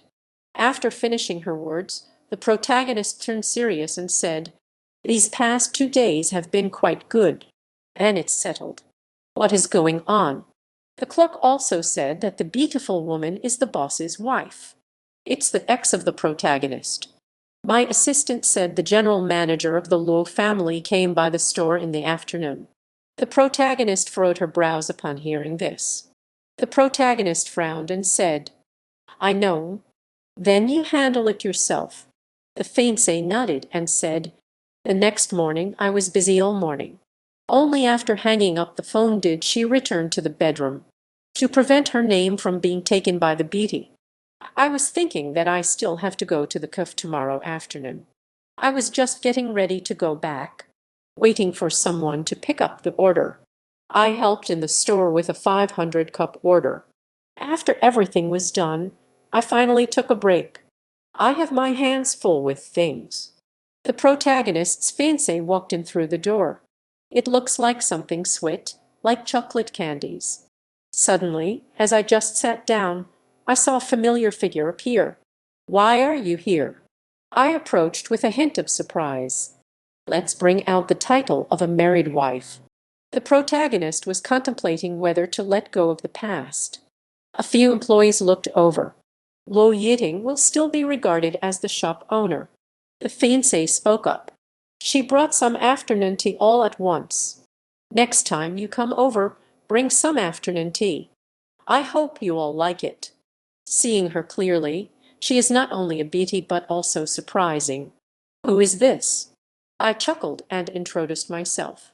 The fiancée actively brushed her hand against mine. This is my wife.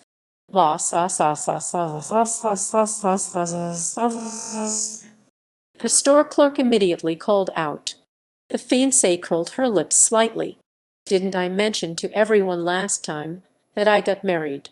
The shop assistant Lily was also a bit excited. Now I can really see enough of it. Let's sit at that table by the window. No wonder the boss said last time to let them see enough next time. After introducing everyone to the character, I shared some afternoon tea. Why did you think about coming over this afternoon? I looked at the protagonist and asked again with a smile. There was a hint of teasing in her words. I want to try again. I came over after finishing my report in the afternoon and having no classes. Will they have to call someone else sister-in-law now? I didn't expect that it was because of this. The corners of my lips couldn't help but rise. Didn't you say yesterday that the protagonist's fiancé had come by? Had come by. I have already told them. How is that possible? The protagonist never expected that I had clarified things. I am still happy inside. Then I spoke again. Don't call her sister-in-law randomly, or the real sister-in-law will get upset. I asked my in-laws this morning. How did you ask? I asked in confusion. If you're free tonight, we can have dinner together. I went there this morning. The school isn't far from my parents' home. I also added my contact information. You even made a special trip this morning. So are my parents very happy? I said with a smile again. Then I rested my chin on my hand. Seeing that the fiancé didn't deny it, I opened my mouth, intending to mention the fiancé's name. But I also feel it's not quite right. The fiancé looked at me, seeing my hesitance, and said directly, "Isn't this the original intention behind our marriage?" I just said it out loud.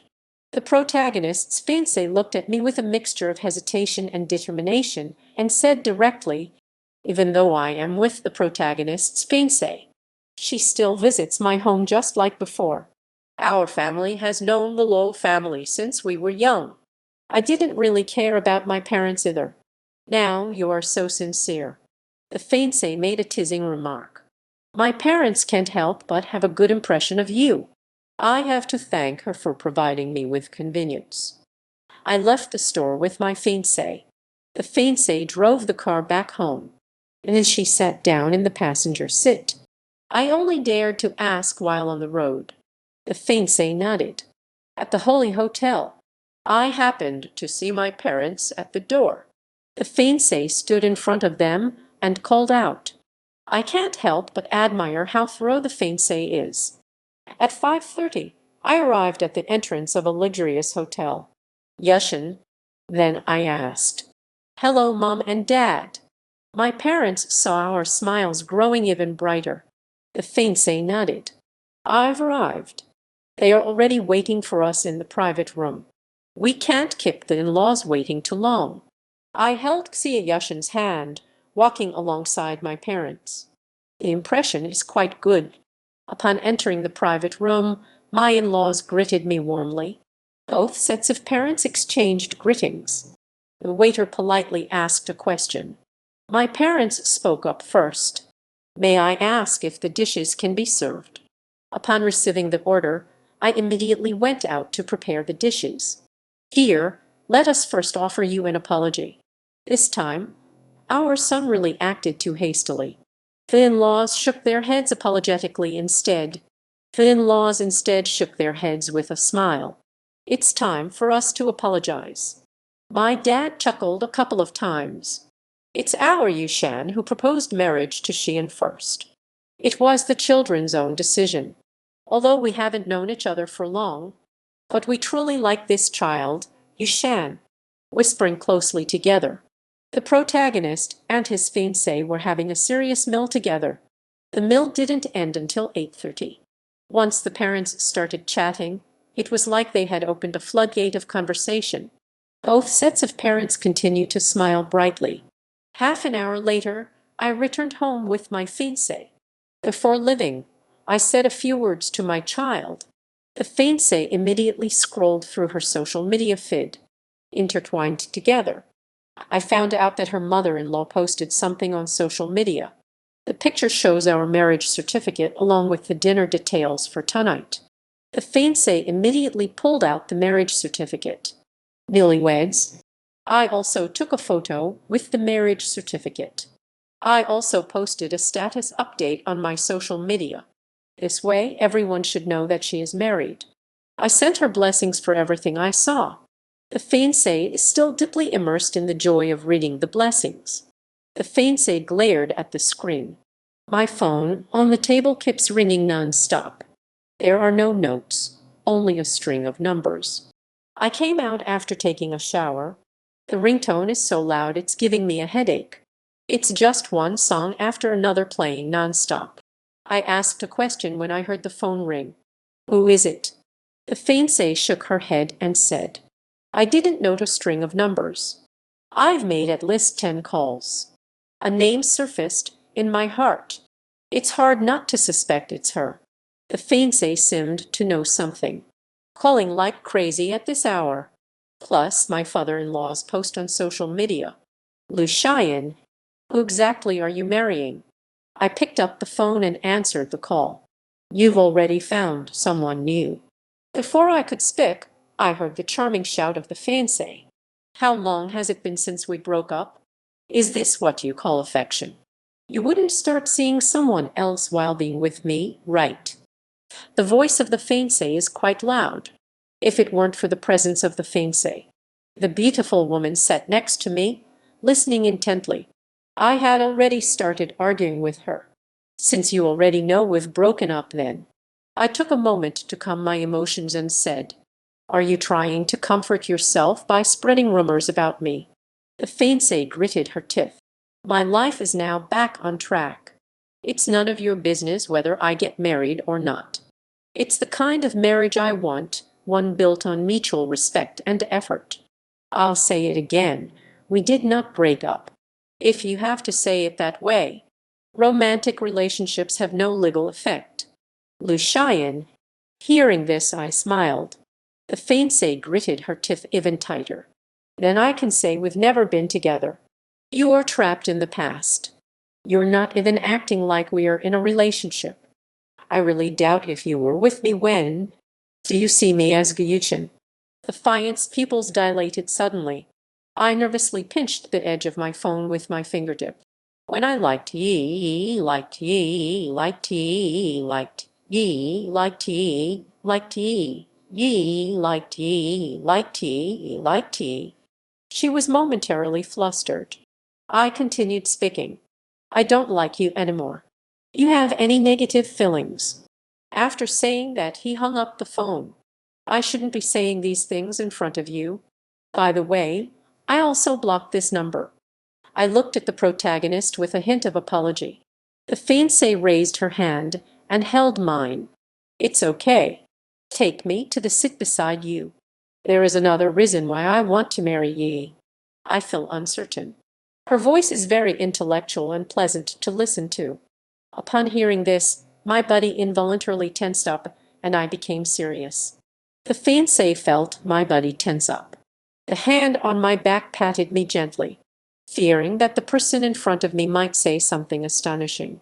I talked about my own problems, but it didn't have much effect. The doctor said I have post-traumatic stress disorder. I gazed at the profile of my fiancé. I occasionally visit a therapist. The fiancé continued to speak. It turns out it's related to the mind. Insomnia and vivid dreams are caused by the stress of work. So I tried to date someone in college. My therapist during college. I suggest I find someone on the same wavelength to spend time with. I thought she was because thought she was because I didn't expect it to backfire. The fiancé chuckled softly. For so many years, I've had no interest in romance. But it's the truth. Until I met you, a chance encounter. Although saying this might be a bit vulgar, simply put, I just want to live with you. It's indeed a bit hard to believe. I truly want to be with you. These words came out of the protagonist's fiancé's mouth. The fiancé, fearing that I would misunderstand, explained further. Many years have passed, but I still often suffer from insomnia. The atmosphere of being with you is very comfortable. But recently, my mood has been surprisingly good. But it felt like rubbing salt in the wound. I want to ask what exactly happened to the protagonist's fiancé. The fiancé silently looked at me. Maybe it's better to just forget it. I don't know if it's favoritism or something else. Because I was kidnapped when I was young. She took a long breath, hugged me and said, sometimes I really get moved by how much I care for her feelings. And I have a friend. The kidnapper asked the family for money. Both families have prepared money and quietly reported to the police. The kidnapper crazily executed my friend. I watched her die right in front of me. I thought that giving them money would temporarily stabilize the situation with the kidnappers. It was supposed to be mine. But the police came, and I survived. The fiance buddy suddenly trembled. Suddenly, faint sounds came from outside the window. You shouldn't have said that. I held her tightly in my arms and whispered softly. I finally understand why we got married back then. It's no wonder her parents go along with her wishes. As long as she's happy, that's all that matters.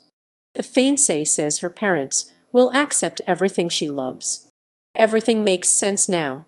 The fiancé leaned against me, as if seeking a glimmer of comfort. I want to spend my life with you. It makes my heart itch. I feel the softness in front of me. If she says everything, she won't feel so blocked inside anymore. The cold wind swept over the protagonist, sending chills down her spine. I glanced down at the girl in front of me. I couldn't help but shrug my shoulders and straighten my back. She's not wearing any underwear. The protagonist just realized she was only wearing a nightgown. Just now, you were so close to me for such a long time. What does it mean to estimate feelings? You should have felt everything that needed to be felt. The fiancé blushed. Through the two layers of fabric, the protagonist felt that the tension was palpable. Let go of me, and I immediately stood up. I'm, and I'm going to slip now. After saying that, she ran back to the bedroom. I silently repeated to myself that we are a couple. The fiancée returned to the bedroom and pulled the covers over herself. I leaned on the armrest. I turned to look at Yashin, who was fleeing in panic. I didn't say anything. Why did you just run away? She raised an eyebrow slightly, with a hint of a smirk. The page suddenly jumped out. I opened a high-selling item. I still have some understanding of the character's situation. They will use every means to keep me steady. It's very likely that I'll have to return the cup. Immediately, I opened a certain online shopping site and searched for Lily of the Valley mugs. So I bulk ordered 20 identical ones. I am also her ex-boyfriend. It's all from your ex-boyfriend anyway. After doing all this, I stood up. I'm going to wash up and slip with the protagonist. The next morning, I looked up at the protagonist during breakfast, chewing the food in my mouth slowly. How about I take you to school later? The fiancé hesitated for 2 seconds before agreeing. I unbuckled my seatbelt and said to the fiancé. After leaving, I parked the car in front of the coffee shop. After staring at her for a few seconds, I finally asked. I nodded. I was waiting for my coffee. I'm going to buy a cup of coffee. Hurry up. The fiancée approached, raising her eyebrows slightly as she whispered a question, while fastening the seatbelt. I didn't pay. The fiancé paused slightly and turned to look at me, saying, after saying that, I grabbed the protagonist's hand and turned to leave the store. I couldn't help but laugh. As I approached the school, I asked a question. Round 4:30. Yashin replied instantly. What time should I come to pick you up in the afternoon? The car has come to a stop. The fiancé reluctantly agreed. I feel like waiting a bit isn't such a big deal. If you're going to arrive early, just give me a call. Do you want to come in and take a look? Anyway, I have nothing else to do. She leaned down from the driver's side window and spoke to me. After getting out of the car, the protagonist looked towards the school. Since character has mentioned it, of course I want to go and take a look. The fiancé nodded. Immediately got out of the car. I looked at her and smiled, nodding my head. Entered the school gate together with her. Professor Xia. The fiancé led me straight to the office. Why are you later than usual today? As soon as we arrived at the door, we heard voices inside. The words hung in the air, abruptly cut off. The protagonist silently looked at the man with the fiancé. Then I spoke first. I feel like the atmosphere is a bit awkward. The teacher from my office. The protagonist snapped back to reality. The one who wants to have dinner with you. The protagonist waved her hand towards the fiancé. She sat me down on the chair. The fiancé replied with a smile. The protagonist approached and lightly tapped the fiancé. You haven't introduced me to your brother-in-law yet. This is my husband.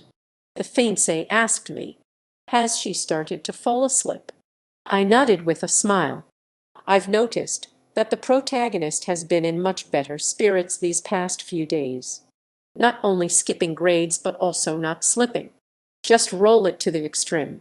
The fiancé frantically accused the protagonist. Speaking of not slipping, I ended up with a professor at just 20-something years old. I learned about her past. I put away my smile and looked at the fiancé. It's not that she doesn't want to slip. She gently patted my hand. The pain in my eyes was fully seen by the protagonist.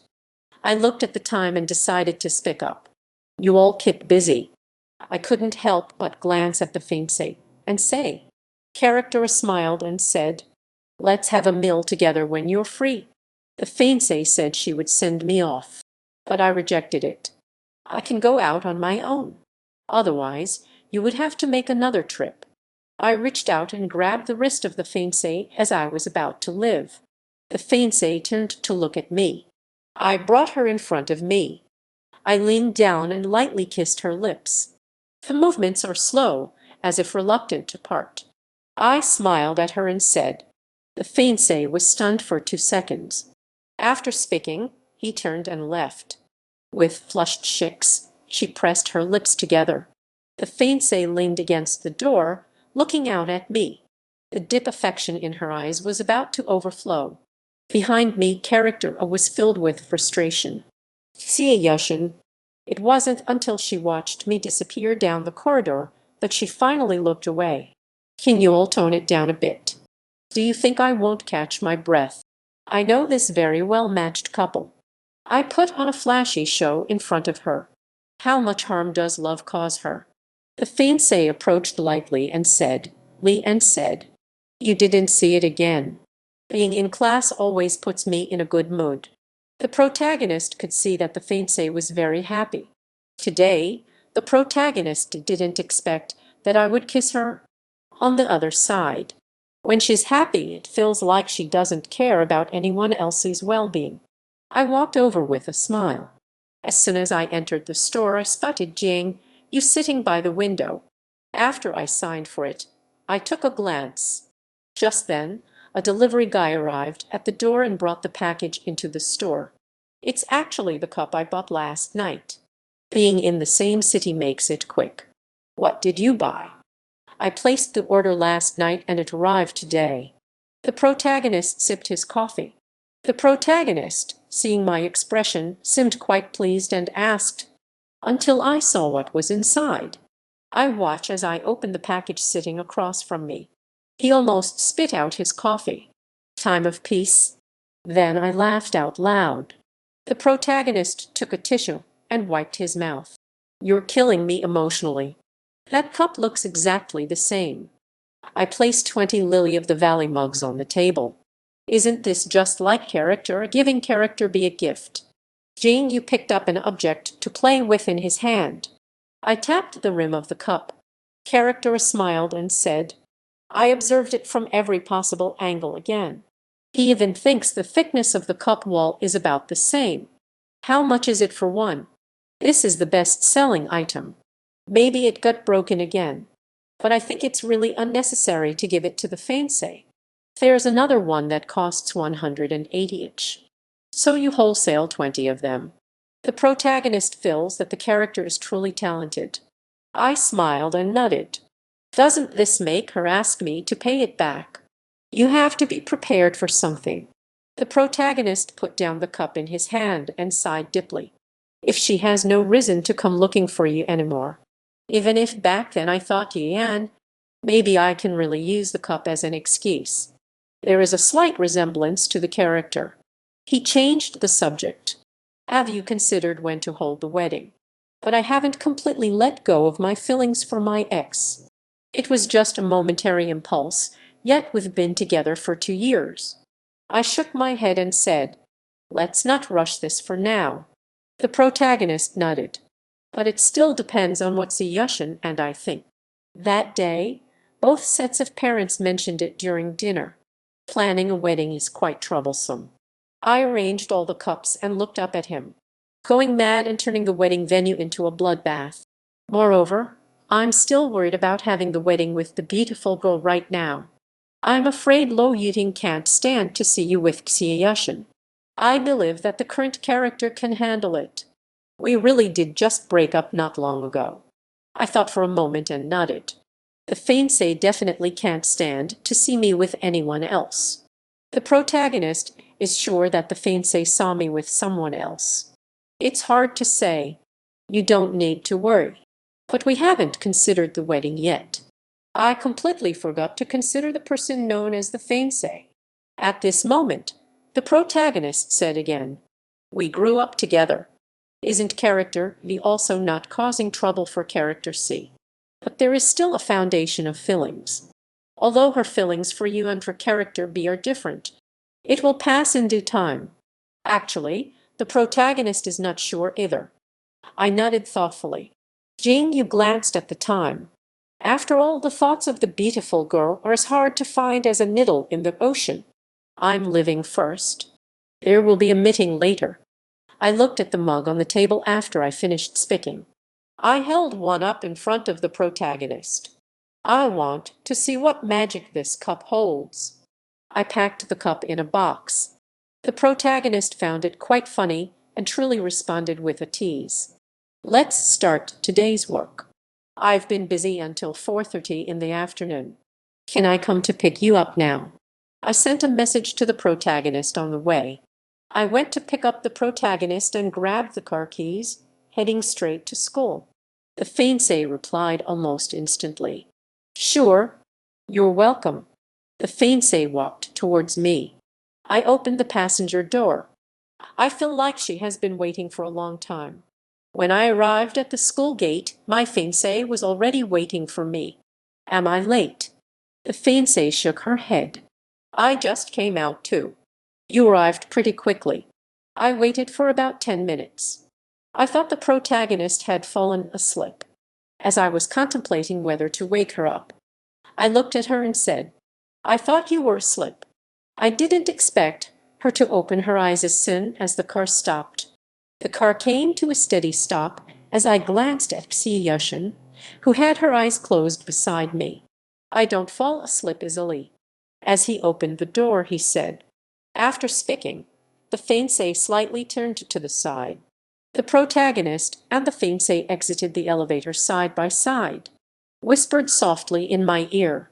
It's easier to rely on you. After saying that, she let out a light laugh. After finishing dinner, I read for a while. I rolled up my shirt sleeves and headed straight to the kitchen. I took off the black trench coat and draped it over the sofa. After taking a shower, after saying goodbye to the fiancé, I went to take a shower. When I returned to the bedroom, I saw my fiancé standing on the balcony talking on the phone. I sat on the bed, watching the newly arrived protagonist. She raised her eyes and winked at me. Just as I climbed into bed, the protagonist's fiancé, X, pushed open the glass door and came out. The long curled eyelashes fluttered. My eyes are deep and mysterious. I was stunned in an instant. The beauty caught a glimpse of desire in my eyes. Just as I was about to say something, I suddenly leaned down and kissed her, propping myself up, with one hand on the pillow. Her gaze became increasingly hazy. A few words made the fiancé soften. My hand slowly slid from the pillow to her shoulder, gently rubbing through a thin layer of fabric. Suddenly, I came to a stop. He withdrew his hand and released her lips. My fingers uncontrollably tugged at the edge of my collar. Time is peaceful. I turned over and lay down next to her. The reluctant gaze of the fiancé holds more than just a hint of infatuation. Her eyes still deeply gazed at me, filled with infatuation. Such things come to a sudden halt. Both of us are feeling a bit uncomfortable. I'm not taking advantage of someone in a vulnerable position. The beauty hasn't recovered from my kiss for so long. I'm waiting for you to take the initiative. After a long pause, I numbly replied with a simple good. I glanced at the fiancé. The alluringly pursed red lips. Was she kissed in the wrong place? I still have the image of the school Betty's enchanting eyes in my mind. The fiancé reflected on my words. After a long pause, she finally replied, I haven't experienced anything like this. The fiancé immediately blushed. I smiled mischievously, my voice low and tempting. She covered herself with the quilt and turned her back to me. The protagonist left after preparing breakfast for me. Get out of the car. I didn't go to the store until 9 o'clock. Suddenly, someone grabbed my wrist. It's her again. After finishing the last order, I don't have to go to the shop too early anymore. I unwittingly pushed into the back seat of the car next to me. The car door slammed shut with a bang. The car door is locked. A click echoed in my ear again. The fiancé sits beside me. Still that same cool demeanor. I looked at her speechlessly. Why do you have to treat me like this? The fiancé leaned in closer to me. The fiancé was lost in confusion. I will talk a lot around her, even though we don't see each other every day. But she still comes to find me when she has some free time, even though she didn't really listen. But at least I'm happy to cling to her. She couldn't help but place her hands on my shoulders. The man in front of me overlaps with the one in my memories. You're not like this. You shouldn't look at me with that expression. When the fiancée placed her hand on my shoulder, I hate it and want to push it away. She and why do you have that expression? Just as the hand was about to hit my face, I pulled the car door a few more times. The fiancé reached out to touch my face. Do you still want to hit me? I looked at her angrily. Lo Yiting? The fiancé's hand suddenly froze. Open the door quickly. This is my last time tolerating you. The protagonist's eyes turned red, and her voice began to tremble. I was wrong, and it's my fault. The fiancé's eyes were red, and her voice began to tremble. I know I was wrong. Please don't leave me, okay? She regrets it deeply and feels a lot of pain. The fiancé had been waiting for me here since early morning. Hearing this, I maintained a calm expression. This city is so big. I do not accept any form of your apology. I also hope you won't appear in front of me. Why are you putting on a show here, Lo Yiting? Who are you trying to impress? The fiancé understands everything. We can totally become strangers. If you pay more attention, we won't run into each other. I just want you to bow your head first. Can you give me a chance? But not everything can be let go. Before, I always compromised in our relationship. I can't accept you being with someone else. You broke my cup. I don't want you to compensate for anything either. After speaking, the fiancé leaned closer to me. The protagonist is feeling a bit frantic at this moment. Forget everything that happened. Let's go back to the past. Get away, get away. I pushed her hard and shouted in anger. The beautiful girl was pushed by me and reluctantly let go. Lo Yiting? My gaze fell on the car window. My mum was tapping on the car window. Suddenly, the car window was being pounded with a rhythmic sound.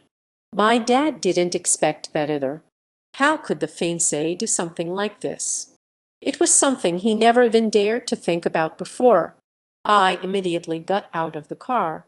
Due to the elders, the beautiful woman opened the car door. Apologized to them. Uncle Lu and Shen. The fiancé stepped out of the car and stood before my parents. The fiancé had visited more than once to express her apologies. The fiancé had come to apologize more than once. I didn't expect to meet under these circumstances. Lo Yiting? My mom is furious beyond words. Afterward, I started to feel anxious. You didn't apologize to the protagonist at the time of the incident.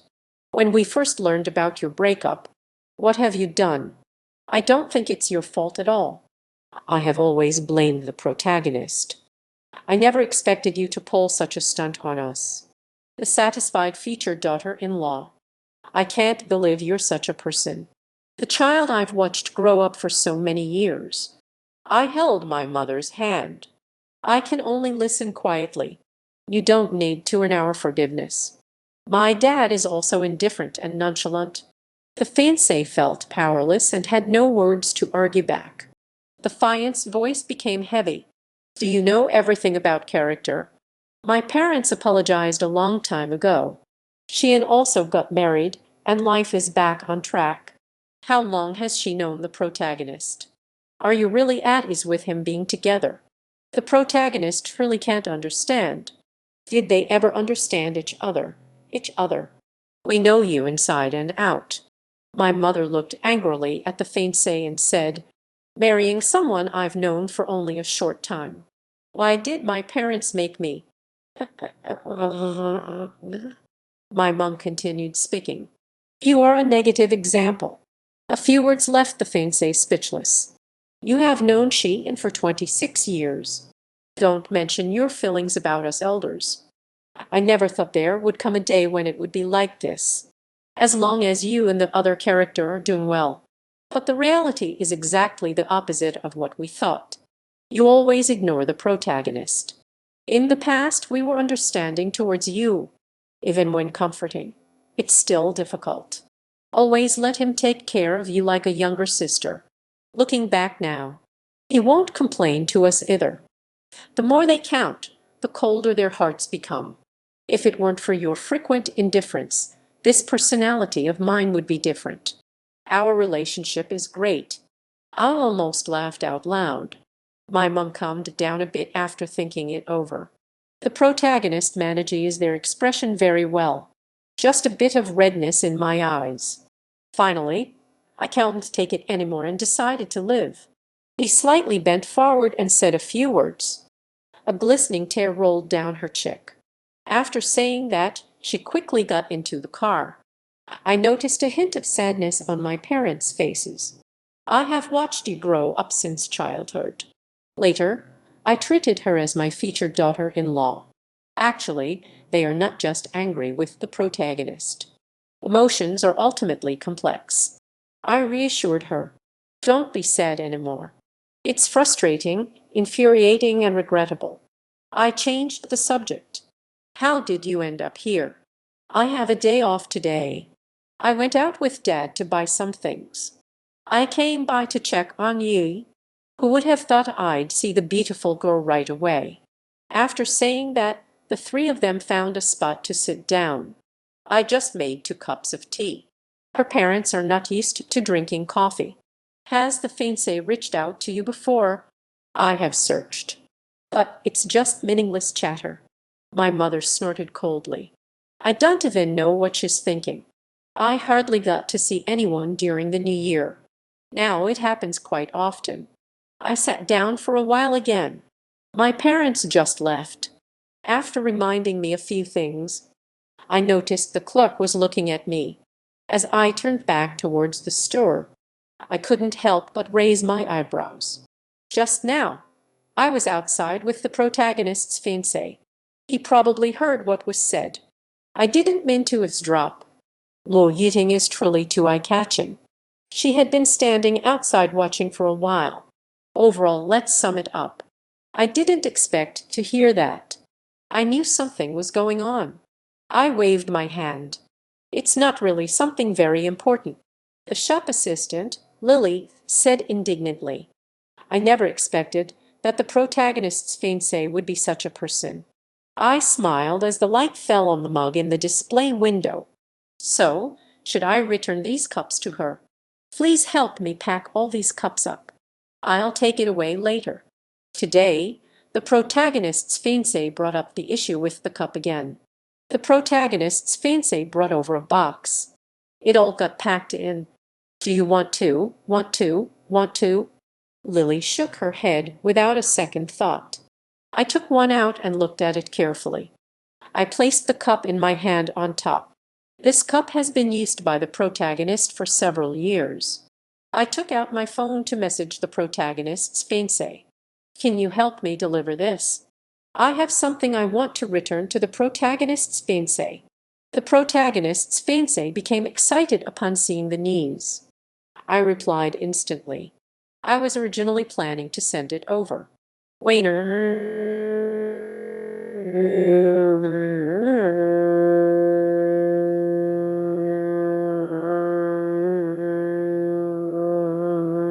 Just in time for lunch, I invited the protagonist to it with me.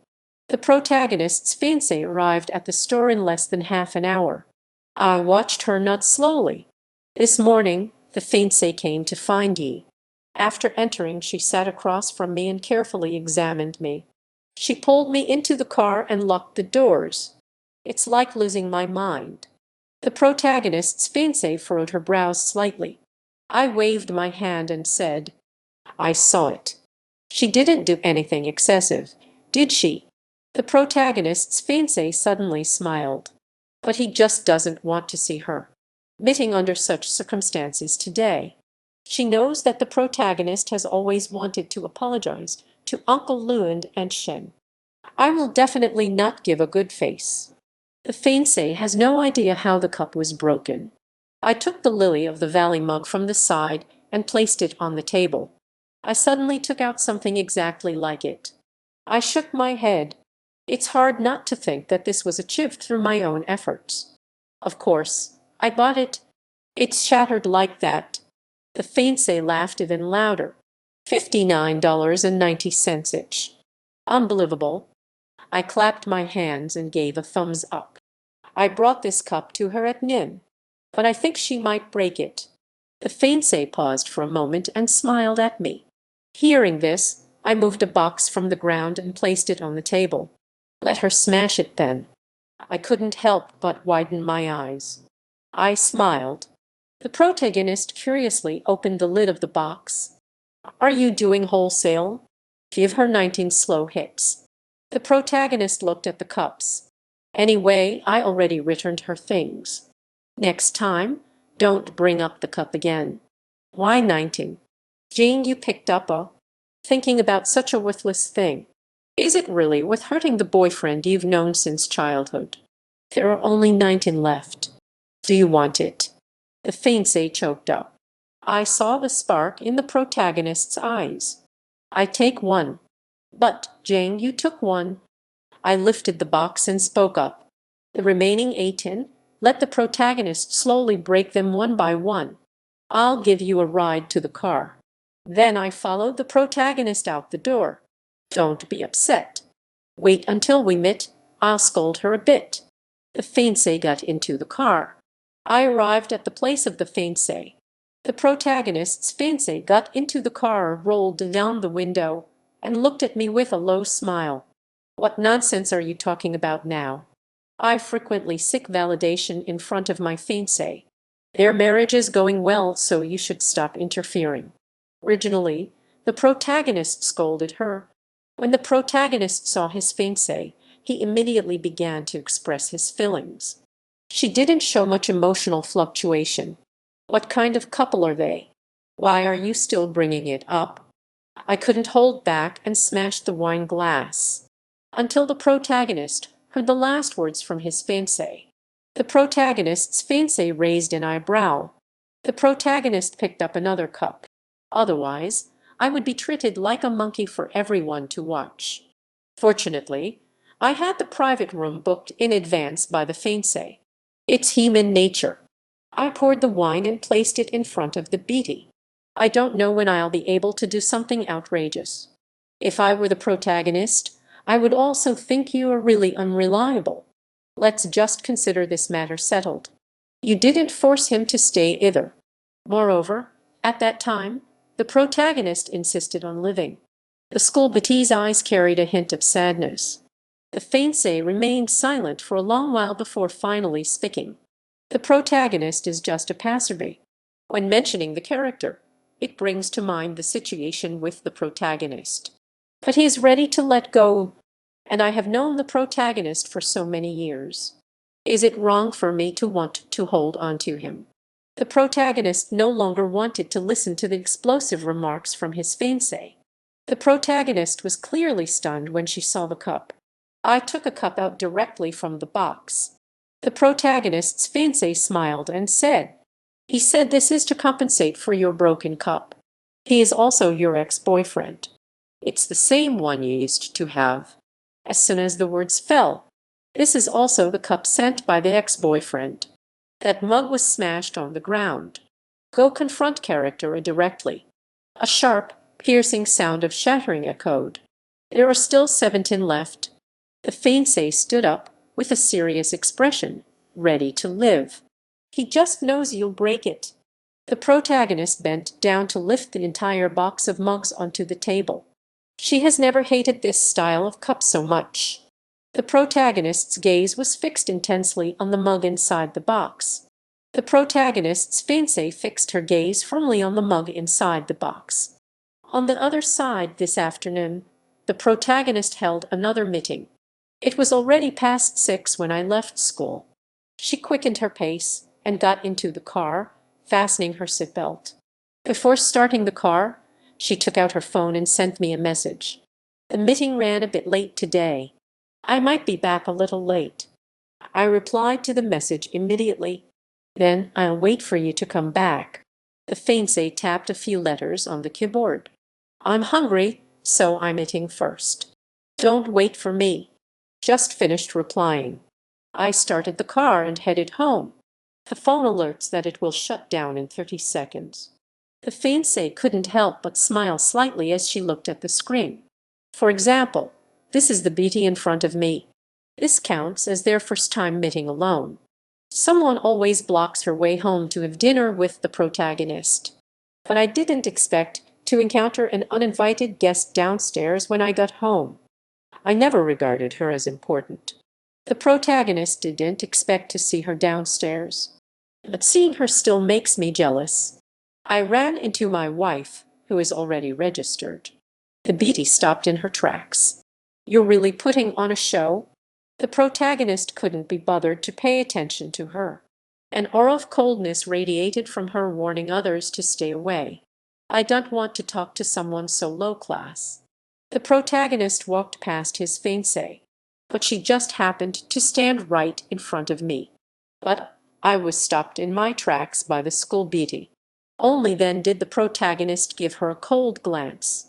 When rivals meet, there's an extra intensity in their eyes. It will be because of the confrontation between the protagonist and the rival. The beauty never imagined that one day, the protagonist never felt before that, the protagonist will definitely protect the fiancé. She knows that it doesn't matter who stands opposite her. But when the protagonist thought about later, the fiancé is about to enter the protagonist's home. "Get out." The protagonist glanced at her. Suddenly, I lost my composure. "This is something I should have said to you. What logic is this? She should be the one to live. Get that mistress out of here." Her gaze was filled with mockery. The protagonist's fiancé let out a laugh. The voice of the fiancé became even colder and more piercing. "You really don't think that she likes you, do you? Do you think he can forget me? Do you know how many years he has liked me? It will live a place in my heart. The person I secretly loved in my youth finally. That spot will always be mine. I can make you get a divorce right now." The silence of the fiancé seemed to become her stimulant. "Don't think you can act all high and mighty just because you have a marriage certificate." When we were together, what Liu Yiting said became increasingly outrageous. His gaze always carries admiration for me. He will take the initiative to hold my hand. At the end, the protagonist paused for 2 seconds. He likes to be close to me, and he even kisses me, and would never respond. So it was just a couple of times. She doesn't like Lu Xian kissing her. Perhaps the protagonist knows that she doesn't like it. So there were no more actions like that afterwards. Now the protagonist regrets it. What was she doing at that time? Do you think she will accept you? The fiancée took a deep breath, her expression returning to that mocking look. Or should I say, do you want to hear something else? The protagonist looked at her calmly and began to speak. So why did you hurt the protagonist? The protagonist believes that she is not a forgiving person. Moreover, it's about this kind of thing.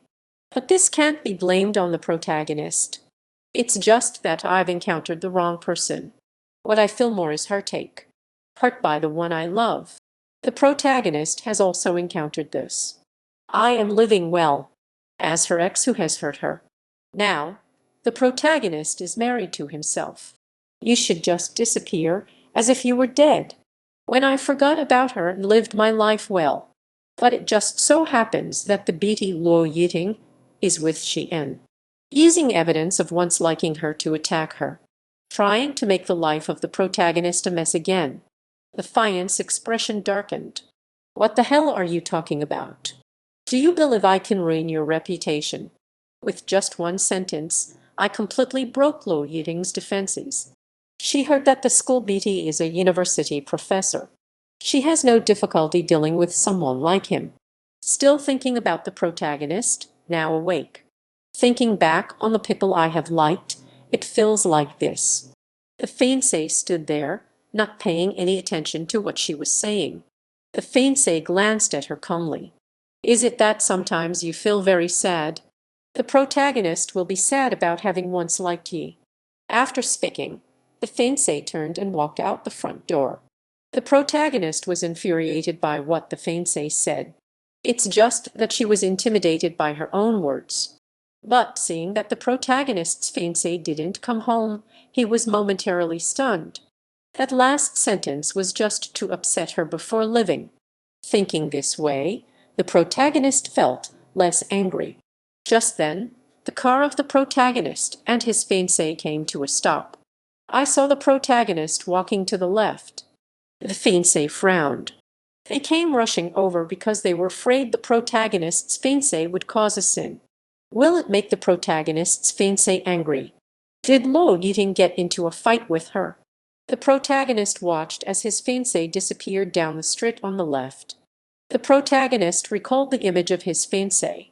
Even if I'm angry, it can't be that serious, right? How can I run away from home without a car? The protagonist's fiancé let out a laugh. It seems to reflect that I need you. Although she doesn't know much about the protagonist. But the way Xie Yushin looked at Lu Xian, I think character and character be make a great couple. They really are on the same wavelength. People are not always innocent. But I still feel that character.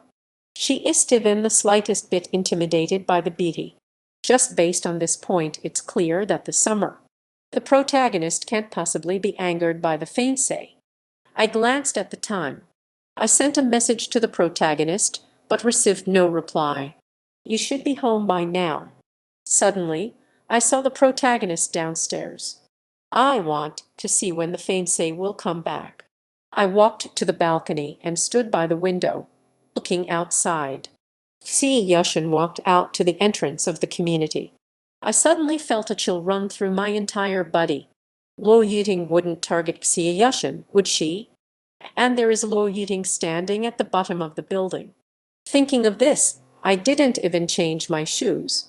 I heard the school beauty call my name, Tian. I held back my anger and questioned her in a low voice. I pressed the elevator button and went downstairs. I ran into the fiancé, who was about to step up the stairs. What do you think I can say to him? The fiancé suddenly eased up and chuckled. What is there for me to say to her? What did you just say to the protagonist? I continued to ask. Then, why did she live?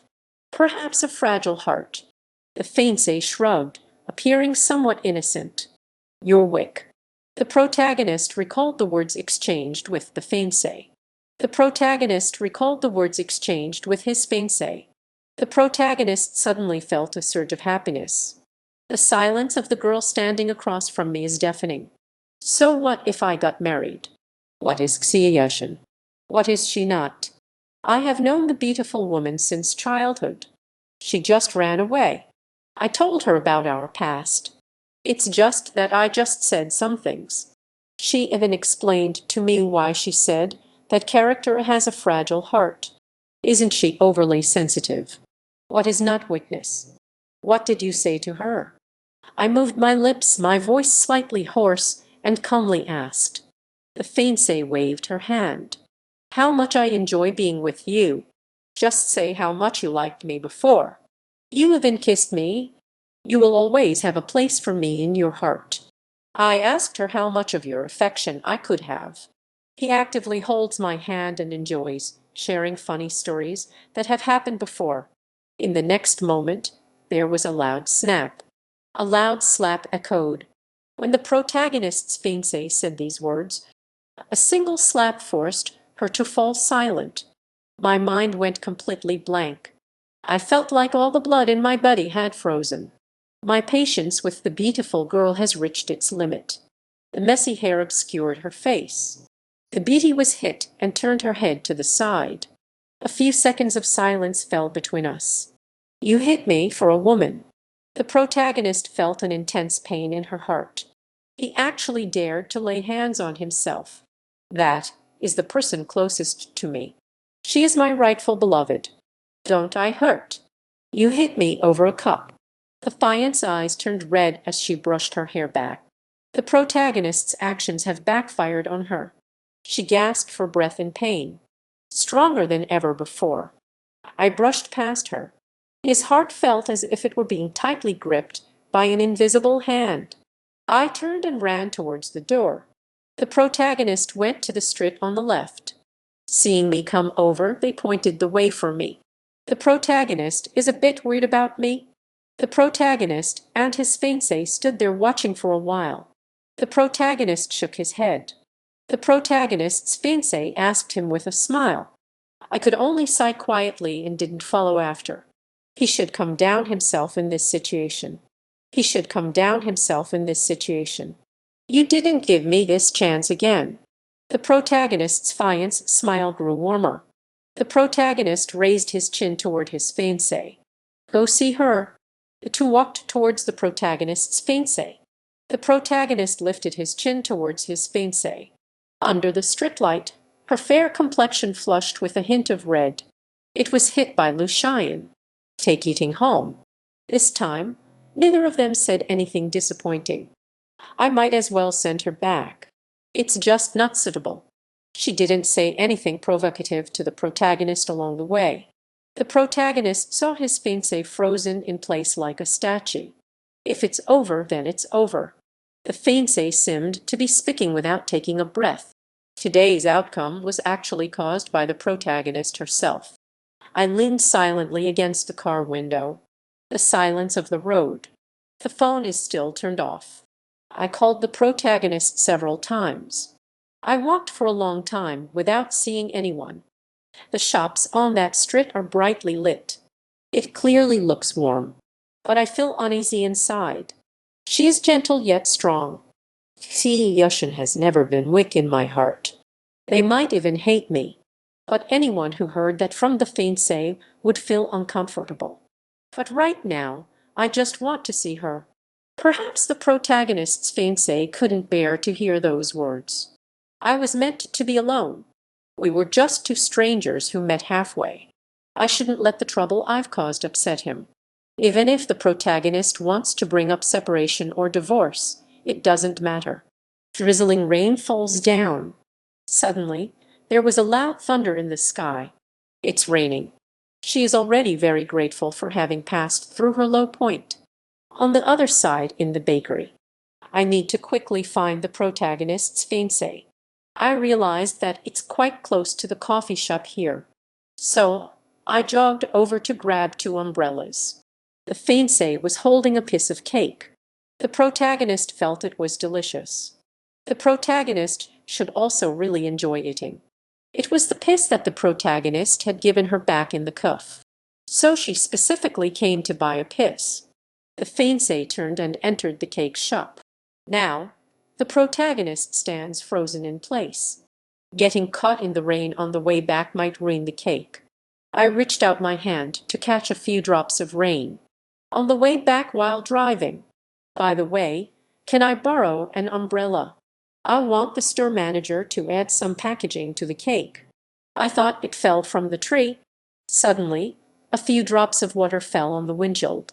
After sending off the protagonist's friend, the two of them, the protagonist and his fiancée, stood silently together.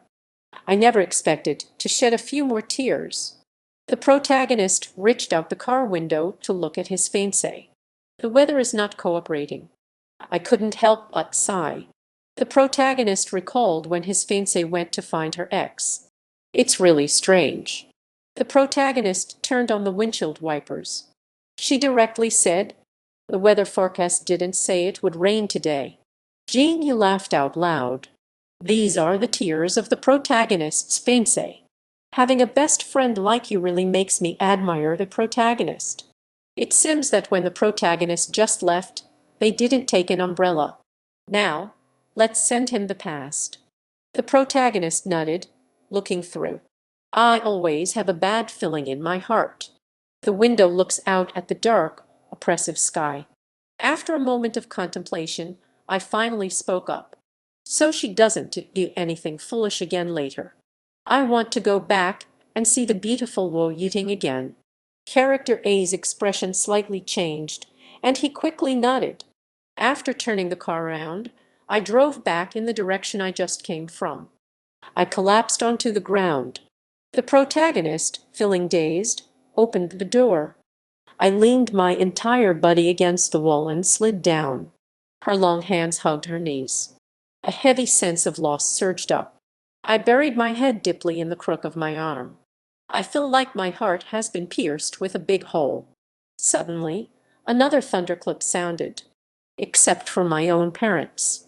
The fiancée tightened her arms around her knees a little more. The delicate body trembled rapidly.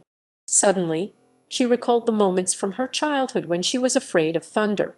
Only character would hold her in his arms. There's an older brother round. I reached out to gently stroke her hair in comfort.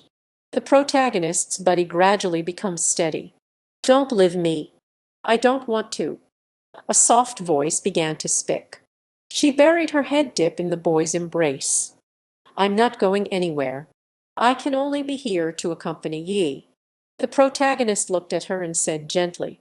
The fiancé kept repeating this phrase. Cheyenne will not leave me. Some wolves stood up. The fiancé murmured softly. I reached up to scratch my messy hair. What a person! The protagonist shouted until her voice broke. The image of the fiancé keeps haunting my mind. The woman who claims to be the wife of the protagonist. It's all that person's fault. The call was connected quickly. She nervously dialed a number on her phone. Otherwise, she would have returned long ago. The tone of the protagonist's fiancé is chillingly cold. She has the surname Xia. Now, then she put down her phone. The young female professor from Jiangxing University. I looked down at the broken part of the cup. But my heart hurts even more.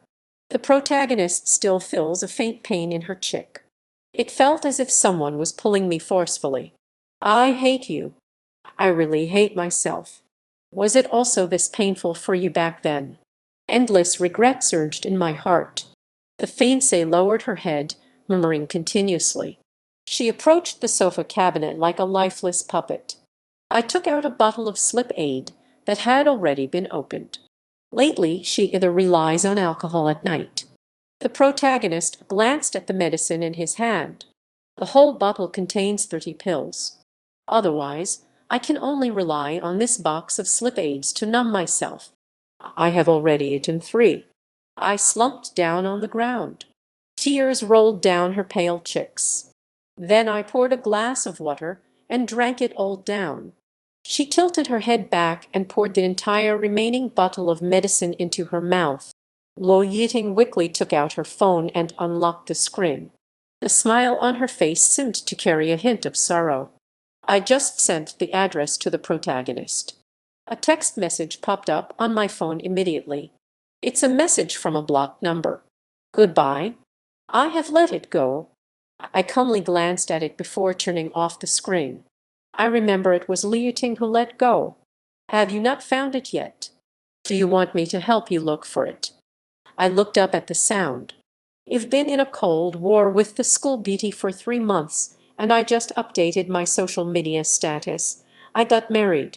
From now on, I'll be on duty, with a marriage certificate. Did you take her back? I looked round and spoke up. Then I saw Jing Yu running over with an umbrella. The protagonist walked over. She went to the beautiful girl's place. Is Xia Yashin's phone still unreachable? I shook my head and sighed. Even with her kind of personality, she must be angry this time too. Both Weiner and I feel that way. The protagonist glanced around and said, Miss Xia might not be that fragile. Think about where she might be right now. Upon hearing this, I started to ponder. However, the two of them haven't known each other for long.